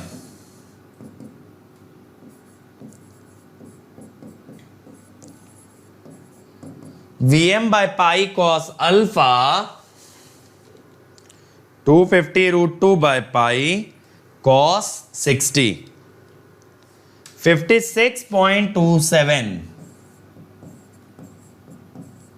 तो यहां से आई नॉट कितना हो गया, आई नॉट रेजिस्टेंस कितना है 28, तो ये हो गया 2.0096। तो आंसर इज बी। बहुत बढ़िया, बहुत सारे बच्चों ने आंसर सही किया। T2 टू T1 नहीं जाएगा, T2 टू T1 मतलब, अरे भाई ये तो चालू है ना, ये थोड़ी खराब हुआ है कमलेश, ये थोड़ी खराब हुआ है, ये तो करेगा ना जब कंडक्ट करना चाहिए। खराब हुआ है T3, जब T3 खराब हुआ है तो अब उसकी जिम्मेदारी कौन उठाएगा, T1। ठीक है, चलो अगला सवाल। A phase controlled converter is supplied by AC source, RLE load है, आउटपुट का एवरेज वैल्यू दिया है, power supply to the battery is 1600 watt, alpha बताना है। इजी सवाल है, इजी सवाल है, सब कुछ दे दिया बेटा, वी नॉट एवरेज का फॉर्मूला तक दे दिया। चलो जल्दी से बना देंगे सब लोग, बहुत इजी क्वेश्चन दे दिया है। चलो चलो चलो, कम ऑन एवरीबॉडी, काफी इजी क्वेश्चन आ गया आपके पास, बन जाना चाहिए। और मैं देख रहा हूं अभी भी बहुत सारे बच्चों ने लाइक नहीं कर रखा है, तो बेटा लाइक करते जाया करो जैसे जैसे क्लास में एंट्री लेते हो, वो आप लोगों की अटेंडेंस है। चलो चलो जल्दी से बना देंगे सब लोग। 90 चलो देखें यार, देखो आई नॉट इसने दे दिया है हमें, बैटरी में पावर दे दी है, पावर है 1600 वॉट। तो बेटा आई नॉट कितना हो गया, सीधे सीधे यहां से हो गया 20 एम्पियर। 20 हो गया ना, तो इसके अक्रॉस आ गई 40 वोल्ट। तो वी नॉट कितना हो गया 120। तो अब कर लो इसको सॉल्व। Vm है, Vm कितना है 80 पाई बाय 2 पाई, आ गया यहां से अल्फा 90, खत्म। देखो कितना इजी क्वेश्चन था। बैटरी पावर से उसने क्या दे दिया, करंट, करंट से वी नॉट से अल्फा। लक्की बेटा डायरेक्ट ऐसा कोई मेथड नहीं होता, और जो मेथड की तुम बात कर रहे हो ना वो हमेशा चलेगा नहीं, तो कहीं ना कहीं जाके फंस जाओगे। अगला भाई, phase controlled single phase bridge converter is fed from 230 volt 50 hertz source, voltage ripple की फंडामेंटल फ्रीक्वेंसी, डीसी साइड पे रिपल की फंडामेंटल फ्रीक्वेंसी जल्दी से बताओ, फिर मैं आपको ना इसका शॉर्टकट बताऊंगा। पहले आप इसका आंसर बताओ, फिर मैं शॉर्टकट बताऊंगा कि आप कैसे हार्मोनिक की फ्रीक्वेंसी निकाल सकते हो डायरेक्टली किसी भी रेक्टिफायर के लिए। चलो कम ऑन एवरीबॉडी, जल्दी से बनाएंगे सब लोग। टाइम नहीं लगाना है बेटा, इसमें टाइम नहीं लगाना है, जल्दी जल्दी बनाना है। चलो चलो चलो, बढ़िया परफॉर्म कर रहे हैं सब लोग, लगे रहो बेटा लगे रहो। सी, बहुत बढ़िया सी। तो देखो क्या होता है, वोल्टेज हार्मोनिक जो होते हैं ना वो डीसी साइड पे होते हैं, voltage harmonics on DC side, इनका ऑर्डर होता है बेटा NP. P is the pulse number, P क्या है आपका, पल्स नंबर है, ठीक है। और फिर होते हैं आपके पास करंट हार्मोनिक्स, ये कहां पे होते हैं बेटा, ये होते हैं आपके एसी साइड पे और इसका ऑर्डर होता है NP ±1। तो ये याद रखना। तो फंडामेंटल की बात कर रहा है तो n तो 1 कर दिया और single phase full wave rectifier का पल्स नंबर होता है 2, यानी एक साइकिल में 2 पल्सेस बनती हैं। तो n को रखा 1, p को रखा 2, तो ट्वाइस आ गया, तो 2 टाइम्स द सप्लाई फ्रीक्वेंसी यानी 100। ठीक है, ऑर्डर इनटू फ्रीक्वेंसी करोगे ना फ्रीक्वेंसी निकालने के लिए, तो ऑर्डर आया 2, फ्रीक्वेंसी गिवन है 50, तो आंसर हो गया 100। चलो next question everybody, next question. ये डायग्राम दे दिया है एक semi converter with a free wheeling diode का, semi converter with a free wheeling diode. अभी इस पे आएंगे, सेमी कन्वर्टर कर लेते हैं फिर लौट के आएंगे। चलो ये वाला ट्राई करो एक बार, मिड पॉइंट कन्वर्टर का है। सेमी कन्वर्टर अभी किया नहीं है इसलिए नहीं करा रहा हूं। रिवर्स वोल्टेज पूछ रहा है, जल्दी से बता दो यार, जल्दी से। ये मैंने अभी लिखवाया रिवर्स वोल्टेज का, ये मैंने अभी लिखवाया रिवर्स वोल्टेज का। कम ऑन एवरीबॉडी, जल्दी से बताएंगे आंसर। मिड पॉइंट कन्वर्टर में कितनी रिवर्स वोल्टेज आती है? चलिए चलिए चलिए, कम ऑन एवरीबॉडी, जल्दी जल्दी आंसर देंगे सब लोग।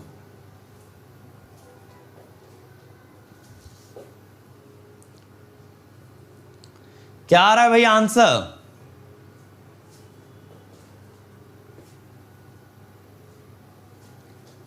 सौरभ, क्योंकि हार्मोनिक्स का फंडामेंटल वही है ना, एनपी यानी सेकंड ऑर्डर आया ना, देखो पी आया 2, तो 2n हो गया हार्मोनिक का ऑर्डर, यानी 2, 4, 6, 8, 10। इसमें फंडामेंटल कौन सा हुआ? 2 वाला। आंसर इज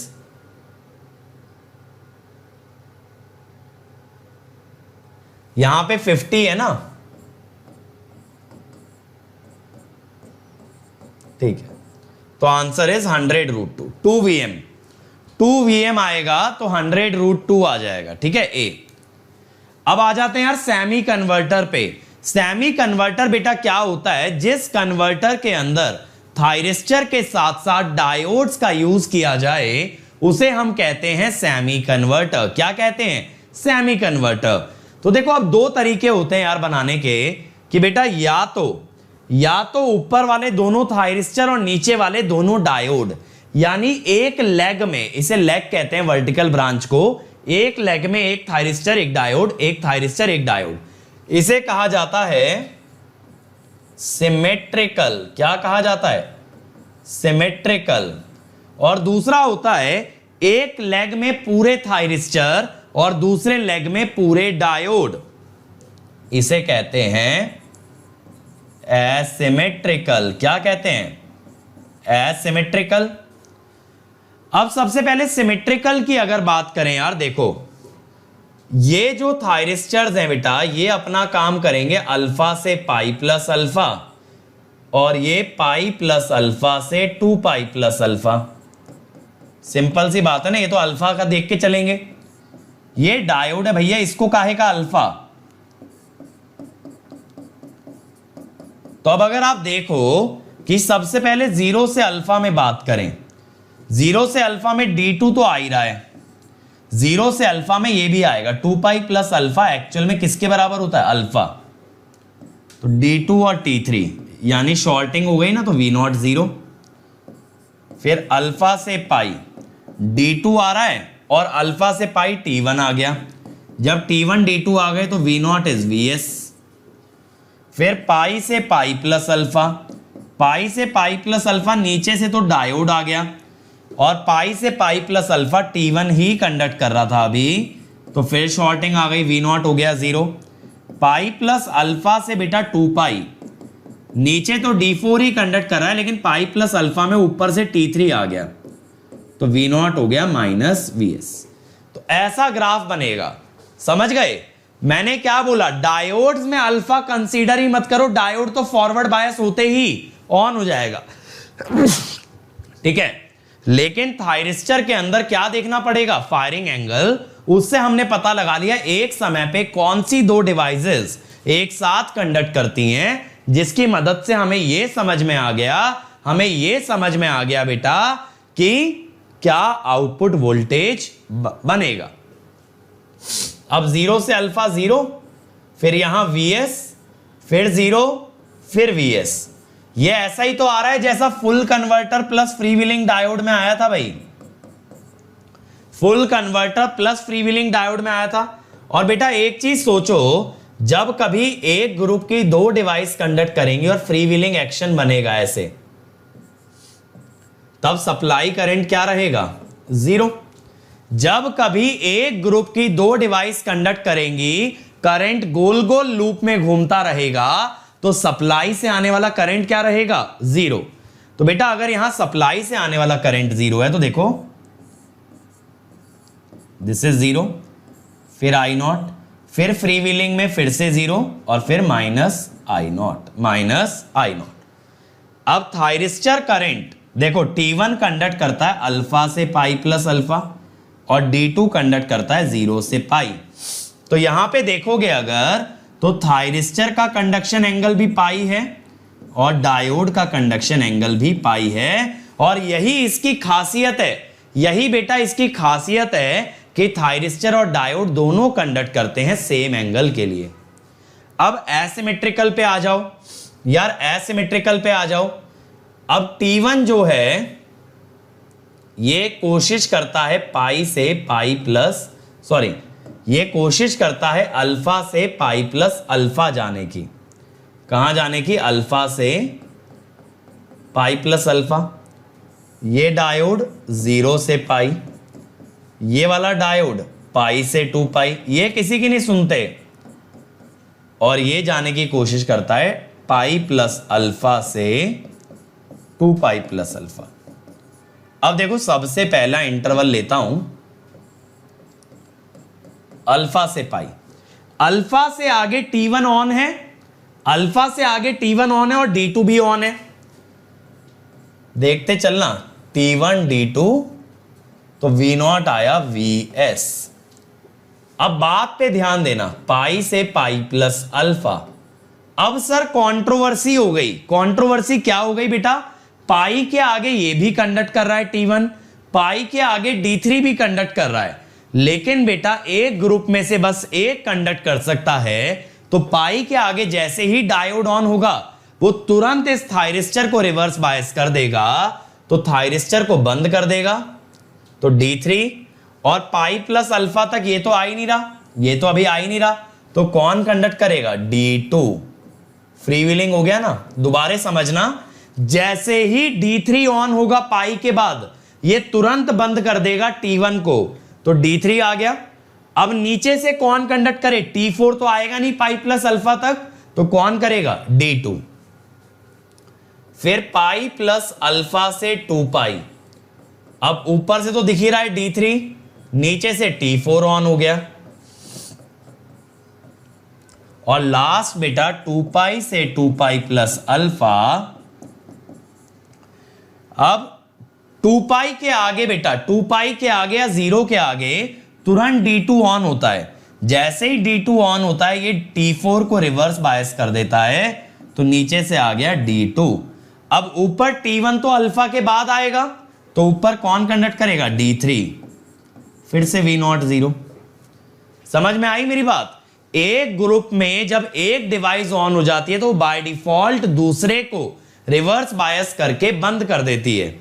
तो देखो V0 का ग्राफ तो सेम ही आया, V0 का ग्राफ सेम आया, लेकिन बेटा यहां पे क्या बदल गया? यहां पे मेरे बच्चे ये बदल गया, थायरिस्टर का कंडक्शन एंगल हो गया पाई माइनस अल्फा और डायोड का हो गया पाई प्लस अल्फा। इसीलिए इसको एसिमेट्रिकल बोला। यहां पे देखो दोनों का कंडक्शन एंगल था पाई, लेकिन यहां दोनों का कंडक्शन एंगल अलग अलग आया, तो ये हो गया एसिमेट्रिकल। बताओ मुझे चमका या नहीं चमका? सिंपल तरीका समझ आया कंडक्शन कैसे देखना है एग्जाम में? अगर कंफ्यूज हो जाओ कंडक्शन कैसे देखोगे, ये समझ आया? समझ आया? शॉर्टकट डायरेक्टली जो मैंने कंडक्शन का बताया है। अब यहां पैरामीटर देख लो यार, V0 1 बाय पाई, साइकिल पाई की है, कंडक्शन बस अल्फा से पाई तक आया V0 में, ठीक है। तो यहां पे क्या हो गया बेटा? V0 1 बाय पाई, साइकिल पाई की है, कंडक्शन बस अल्फा से पाई तक आया V0 में, ठीक है। तो यहां पे क्या हो गया बेटा? 1 बाय पाई, साइकिल पाई की है, कंडक्शन बस अल्फा से पाई तक आया V0 में, ठीक है। तो यहां पे क्या हो गया बेटा? 1 बाय पाई, साइकिल पाई की है, कंडक्शन बस अल्फा से पाई तक आया V0 में, ठीक है। तो यहां पे क्या हो गया बेटा? 1 प्लस कॉस अल्फा। फिर सप्लाई आरएमएस करंट, यहां आपका ना अल्फा से पाई तक ही आता है सप्लाई में current, pi minus alpha by पाई। देखो ये जो करंट है सप्लाई का, ये अल्फा से लेके पाई तक आता है। यहां पे देखो अल्फा से पाई, ये वाला करंट, तो अल्फा से पाई आ रहा है आधी साइकिल में, तो पाई माइनस अल्फा बाय पाई। अब देखो एक फंडामेंटल आरएमएस आप याद करके आए हो ना फुल कन्वर्टर का, अभी वही यहां पे रहता है, बट एक टर्म एक्स्ट्रा आती है कॉस अल्फा बाय 2। फिर आपने एफडीएफ भी याद किया था भाई फुल कन्वर्टर में, वहां अल्फा था, यहां अल्फा बाय 2 हो जाएगा। बस हमें क्या याद रखना है कि भैया जब सिमेट्रिकल की बात आए तो थायरिस्टर हो या डायोड, दोनों का कंडक्शन एंगल है पाई, और जब एसिमेट्रिकल की बात आए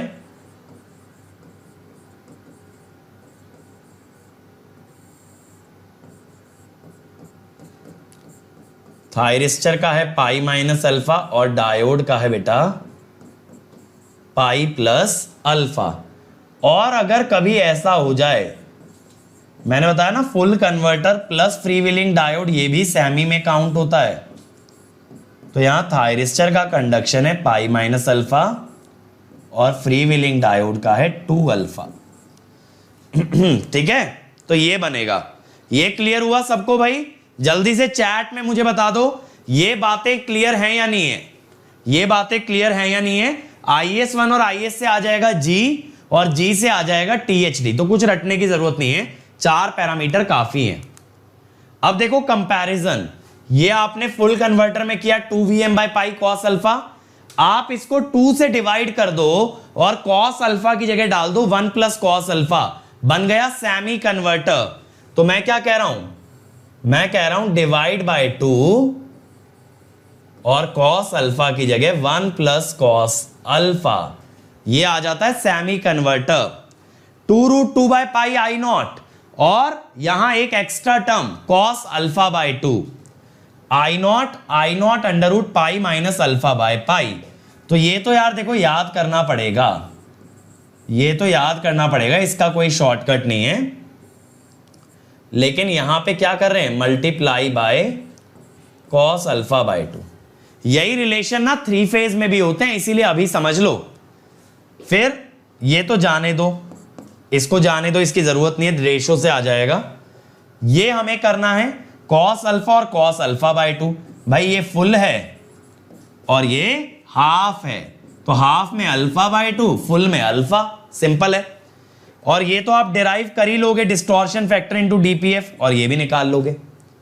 समझ आया कितना कम याद रखना है? बात चमक रही है, कितना कम याद रखना है आप लोगों को, जल्दी बताओ। अगर ये दोनों चीजें याद हैं IS1 और IS, इससे G तो आ जाएगा, G से THD भी आ जाएगा, और G और FDF से आपका इनपुट पावर फैक्टर भी आ जाएगा। अब एक क्वेश्चन हम छोड़ के आए थे ना, वो देख लेते हैं। हाँ ये रहा। अब इसने क्या बोला है, circuit diagram of a controlled rectifier, ये सेमी कन्वर्टर है, 10:1 आइडियल ट्रांसफॉर्मर है, फायरिंग एंगल दिए हैं, RMS current through diode D3, free wheeling diode से कितना करंट जाएगा। तो देखो यहां सिंपल है, यहां पे सिंपल है, ये रेजिस्टिव लोड है बेटा, ये रेजिस्टिव लोड है। रेजिस्टिव लोड के अंदर आउटपुट कभी नेगेटिव नहीं जाता,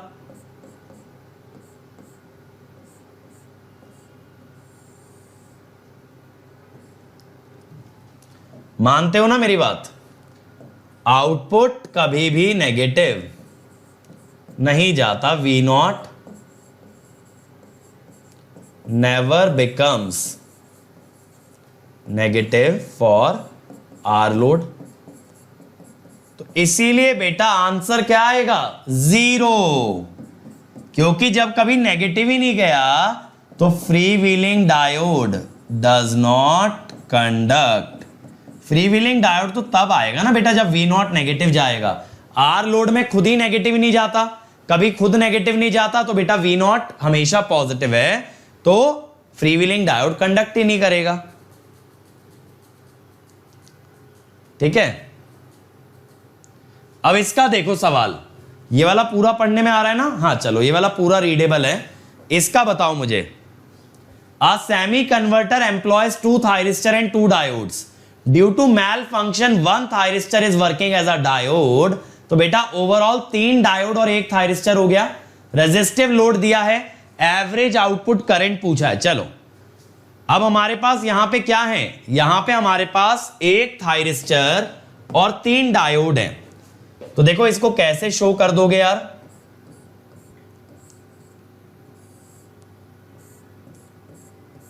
ऐसे मान लो ना, मैं आपको सर्किट डायग्राम दिखा दे रहा हूं। ऐसा मान लो कि यहां पे आपके पास 3 डायोड और 1 थायरिस्टर है। 1 थायरिस्टर कहीं भी ले सकते हो, मैंने पहले वाला ही ले लिया है, और यहां पे एक रेजिस्टिव लोड है।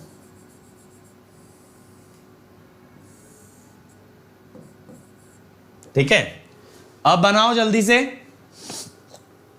रेजिस्टिव लोड दिया है, इसके वेवफॉर्म की टर्म्स में बना लो। अगर इसको वेवफॉर्म की टर्म्स में विजुअलाइज करोगे कि कौन कब कंडक्ट करेगा, बहुत इजीली बन जाएगा। क्या आ रहा है? ए आ रहा है। देखो यहां पे क्या होगा ना,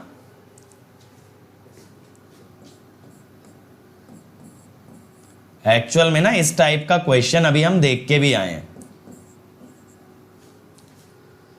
तो देखो यहां अल्फा से पाई तक, पाई प्लस अल्फा तो नहीं जाएगा क्योंकि रेजिस्टिव लोड है, T1 और D2 कंडक्ट करेंगे, तो यहां पे V0 आएगा Vs।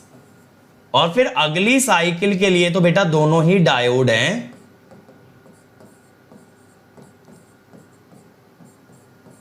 तो V0 आएगा -Vs।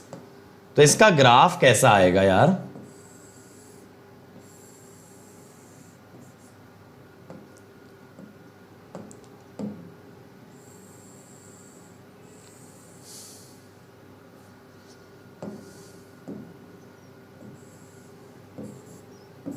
देखो अल्फा से पाई तक ये आया,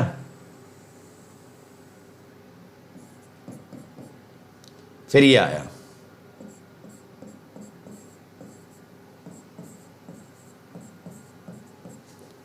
तो यहां V0 क्या आएगा?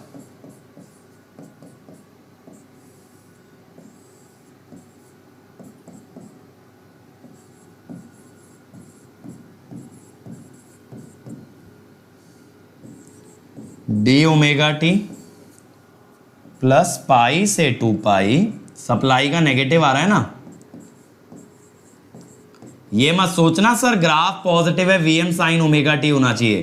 पाई से 2 पाई साइन नेगेटिव होता है, ग्राफ पॉजिटिव है यानी वो माइनस साइन है। तो यहां पे क्या आएगा यार?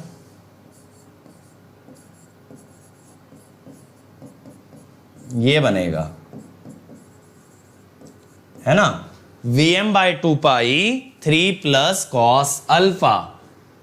अब Vm कितना है भाई? 200। ठीक है,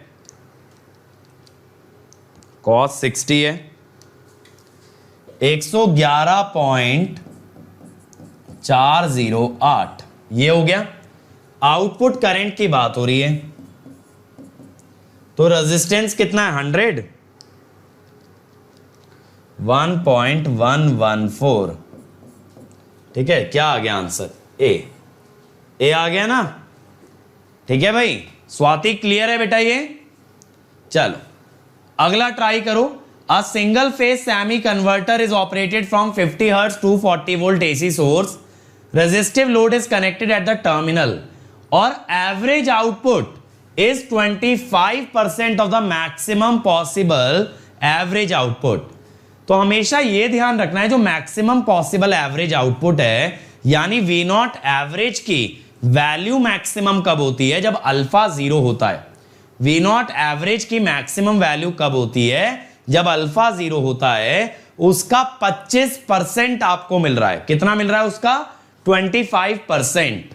अब आपसे क्या पूछ रहा है, आरएमएस लोड करंट, आउटपुट का आरएमएस करंट पूछ रहा है, और ये रेजिस्टिव लोड है, ये रेजिस्टिव लोड है।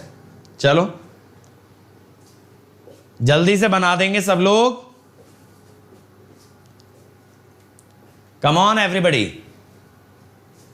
थोड़ा सा कैलकुलेटिव है क्योंकि रेजिस्टिव लोड में आरएमएस इंटीग्रेशन से निकलता है, हाईली इंडक्टिव होता तो आई नॉट एवरेज आरएमएस पीक सब एक बराबर होता है, लेकिन ये रेजिस्टिव लोड है। यहां ग्राफ कैसा बनता है, साइन के शेप का।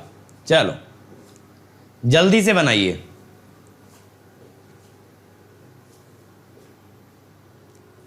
Capacitor is connected across load. Venkat बेटा मैंने ऐसा क्वेश्चन ना कल कराया है, वो एनालॉग का क्वेश्चन होता है, वहां कैपेसिटिव फिल्टर होता है, तो एक बार मेरा लास्ट लेक्चर देखना, I have solved such a question. ठीक है, लेक्चर नंबर 3 में सी आ रहा है।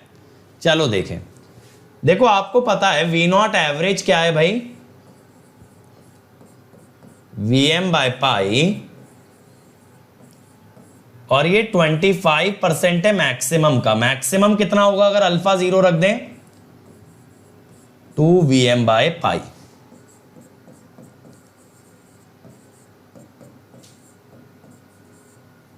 ठीक है, तो कॉस अल्फा यहां पे हुआ,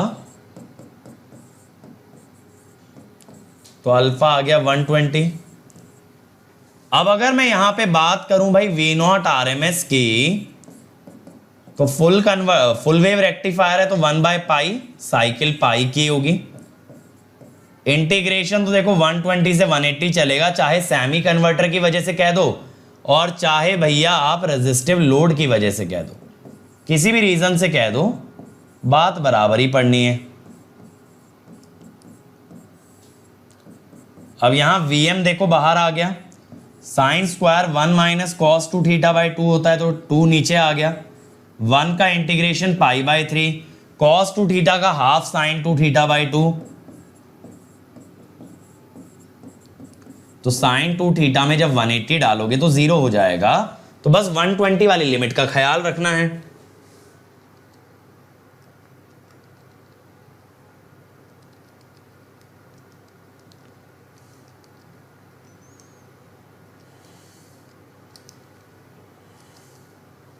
तो ये आएगा 164.74।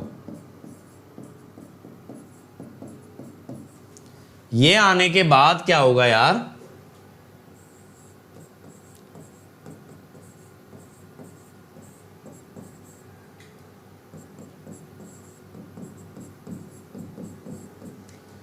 ये बन रहा है भाई, अ single phase resistive load is DC, average output voltage is 25%। सी कैसे आ रहा है यार 10.6? मेरे से कुछ कैलकुलेशन में गड़बड़ हुई है क्या?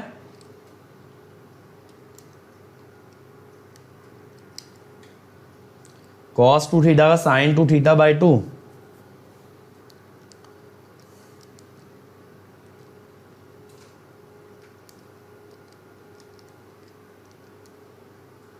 ये 106.11 आ रहा है।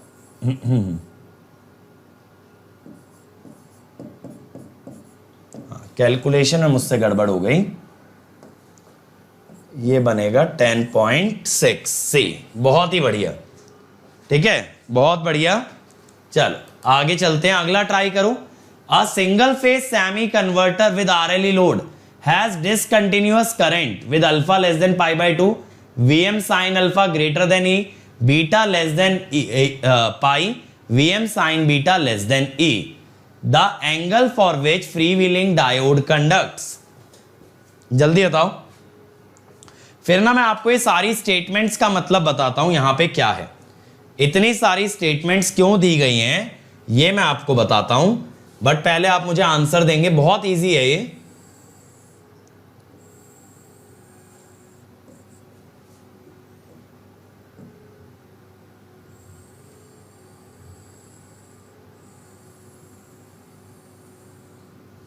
जल्दी बताओ क्या आएगा, जल्दी बताओ भाई।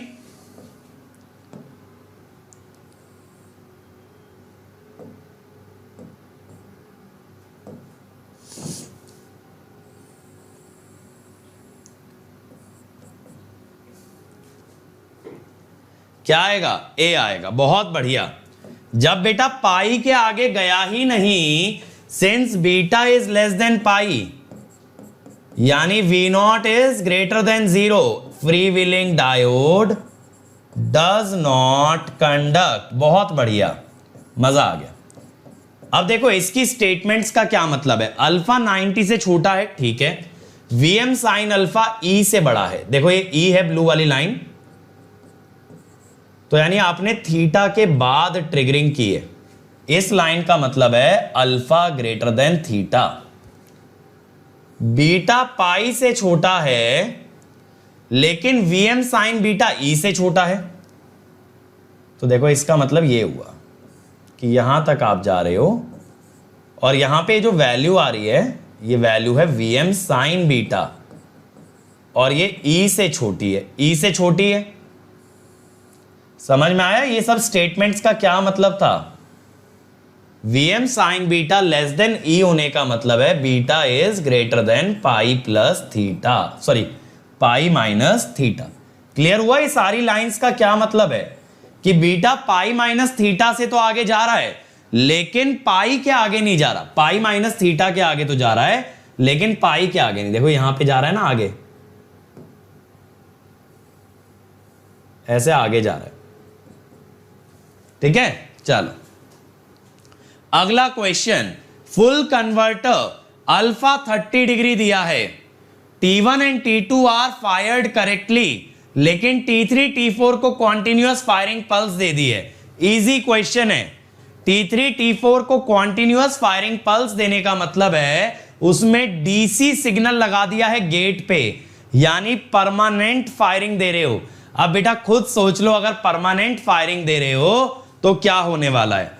परमानेंट फायरिंग दे रहे हो तो क्या होने वाला है? अब ये आप सोच लो बेटा, इसमें मेरे कहने या सोचने की जरूरत नहीं पड़नी चाहिए। बहुत इजी सवाल है, आप लोगों के लेवल के लिए बहुत इजी है। जिस हिसाब से आप लोग आंसर्स दे रहे हो उस हिसाब से आप लोग क्रैक कर दोगे ये क्वेश्चन। ठीक है,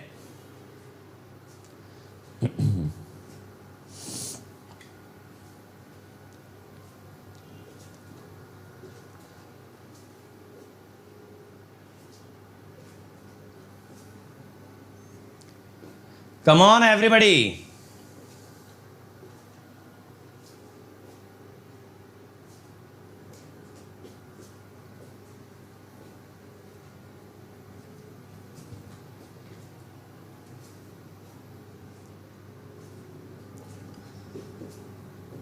स्वाति ने बताया है 35.88। बेटा ऐसा तो कोई ऑप्शन नहीं है, बाकी देखते हैं। बाकी लोग बताएं भाई।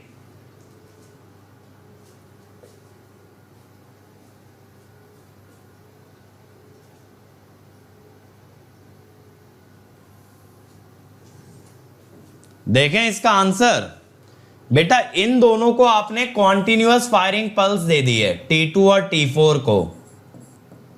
अगर इनको कॉन्टिन्यूअस फायरिंग पल्स दे दी गई है तो they are behaving as diode. अगर ये डायोड की तरह बिहेव कर रहे हैं तो ये सेमी कन्वर्टर नहीं बन गया, ये सेमी कन्वर्टर बन गया सिमेट्रिकल वाला। तो V not is Vm by pi 1 plus cos alpha.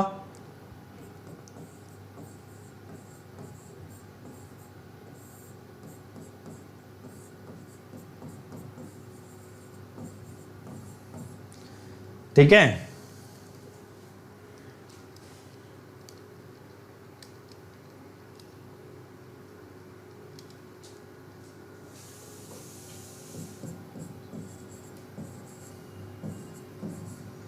ये बात क्लियर हो गई। अब यहां पे करंट कितना आएगा?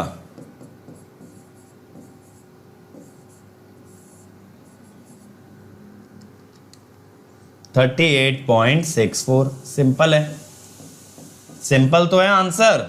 सी क्या आ गया? सी। ठीक है, चलो अगले पे चलते हैं। A battery is to be charged with a single phase semi converter which is fed from a supply through a transformer. Battery voltage is to be kept within 10.2 से 12.7 वोल्ट करंट आना चाहिए 1 एम्पियर से 5 ampere. Fully discharge condition में firing angle है 54.22, turn ratio और range of firing angle बताना है। ठीक है, देखो ये वाला क्वेश्चन मैं करा देता हूं। यहां पे है क्या, जब बैटरी ये वाला मैं करा देता हूं, फुली डिस्चार्ज होगी, जब बैटरी बेटा फुली डिस्चार्ज होगी तो उसका ना ईएमएफ मिनिमम होगा, ईएमएफ मिनिमम होगा 10.2 वोल्ट, 10.2 वोल्ट। ठीक है, अब अगर ईएमएफ मिनिमम है तो वी नॉट कितना होगा, ईएमएफ मिनिमम होगा और करंट मैक्सिमम होगा, क्योंकि जब ईएमएफ कम तो करंट ज्यादा।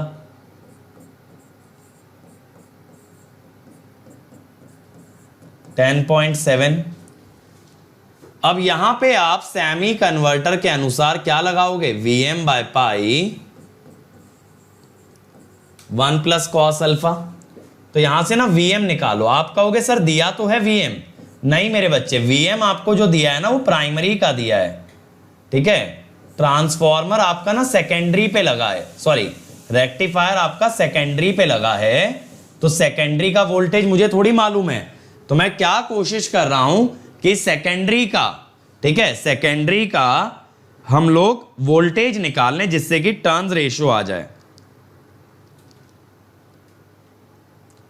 मयूरेश बेटा, मेरा क्रैश कोर्स या कोई भी क्रैश कोर्स देख के सारे सवाल तो नहीं लग सकते ना बेटे, कुछ ना कुछ तो रह ही जाएंगे। आज की डेट में भी अगर मैं भी चाहूं मैं सारे सवाल बना दूं तो वो तो मैं भी नहीं कर पाऊंगा बेटा। तो कुछ चीजें प्रैक्टिस से ही हो सकती हैं। ठीक है, लेक्चर्स देखने से हर चीज अचीव नहीं हो सकती। अब आप जितना प्रैक्टिस कर लोगे सेल्फ, उतना आपका एक्सपीरियंस बढ़ता जाएगा, उतनी आपकी प्रॉब्लम सॉल्विंग स्किल डेवलप होती जाएगी। 0.0652। ठीक है,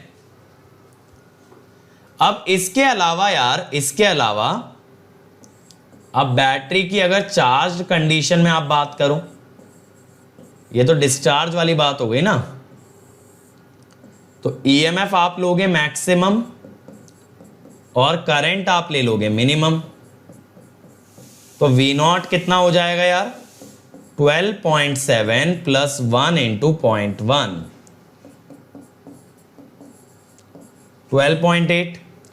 अब अगर ये 12.8 हो गया तो आपने ये तो निकाल ही लिया है, तो आप दूसरा फायरिंग एंगल निकाल दो। एक तो आपने डिस्चार्ज कंडीशन में निकाला है ना फायरिंग एंगल, एक डिस्चार्ज कंडीशन में निकाला है, एक आप चार्ज कंडीशन में निकाल दो। ठीक है,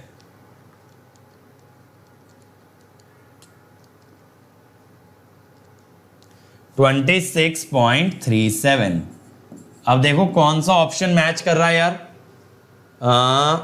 ये आ गया ना, सी आ गया। ठीक है, ये क्लियर हो गया।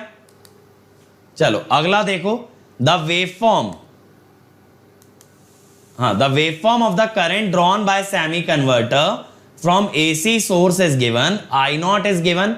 फंडामेंटल कंपोनेंट पूछ रहा है यार, सेमी कन्वर्टर का ग्राफ है, अभी लिखवाया है फंडामेंटल आरएमएस।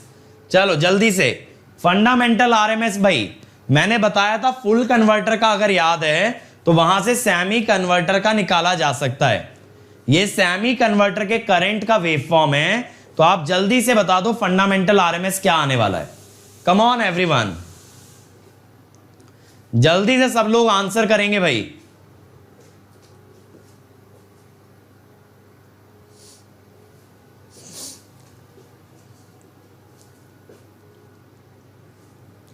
चलिए चलिए चलिए, कम ऑन एवरीबॉडी,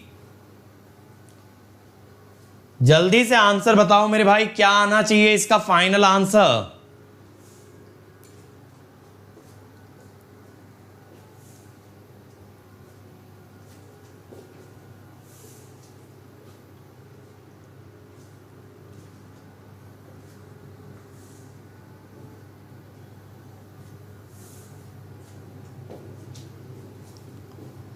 अरे वाह, काफी लोगों ने आंसर दे दिया है भाई। तो मैं कह रहा हूं I1 RMS क्या होगा,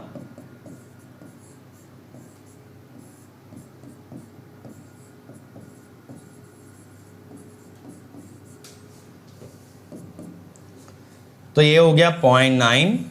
I0 कितना दिया यार 20, अल्फा इस ग्राफ में दिख रहा है 30,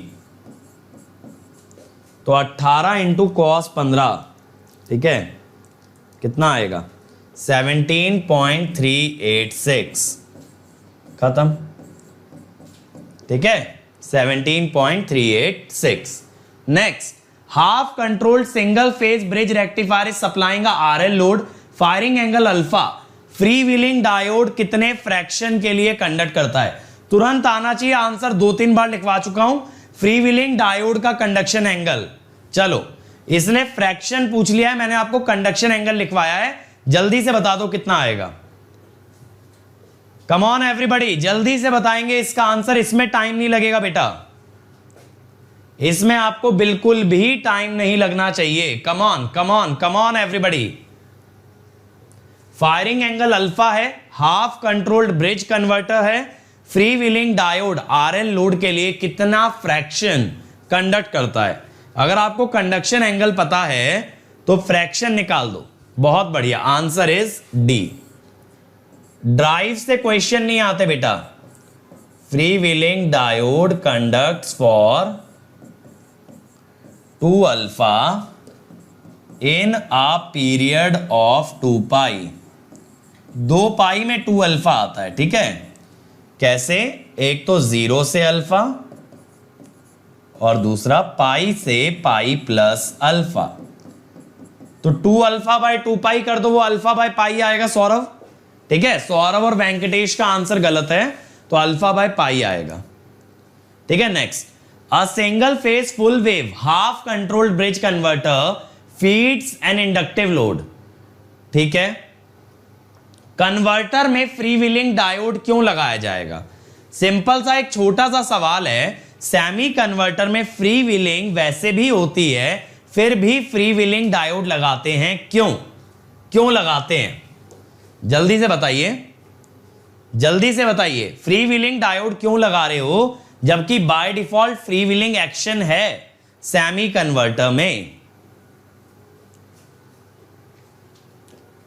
कम ऑन एवरीबॉडी, क्या आएगा? सी। इसका आंसर आएगा बेटा बी, ठीक है। बी का क्या मतलब है? देखो, अगर अल्फा हाई हुआ, अगर अल्फा हाई हुआ तो सर्किट टर्न ऑफ टाइम कम हो जाएगा। क्यों हो जाएगा? देखो, सर्किट टर्न ऑफ टाइम आप क्या लिखते हो? सर्किट टर्न ऑफ टाइम आप क्या लिखते हो कि एक थायरिस्टर पाई प्लस अल्फा तक चला है, तो thyristor may not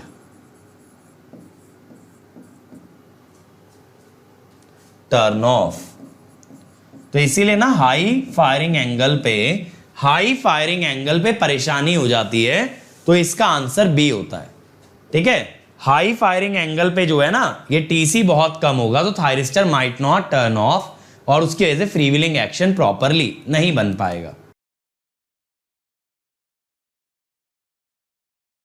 It's time to experience something glorious. Unacademy Combat. Compete, crack, conquer. A challenging gate contest engineered to give you an experience like none other. Where you put your knowledge to test. And battle it out with a test. To bring out the best in you, Unacademy Combat is the most competitive, gamified contest for gate till date, with the best of the questions by best educators. With detailed video solutions from top educators right after each contest. Combat live with peers to get real-time rankings and win big. Participate in every contest to improve your ratings. Challenging contests every fortnight or alternate Sunday. Live ranking after every question. Big rewards for top rankers. Your passion to crack gate deserves this. Your hard work towards your dream deserves this. Fuel your inner fire for the ultimate gate challenge. Unacademy Combat. Register now.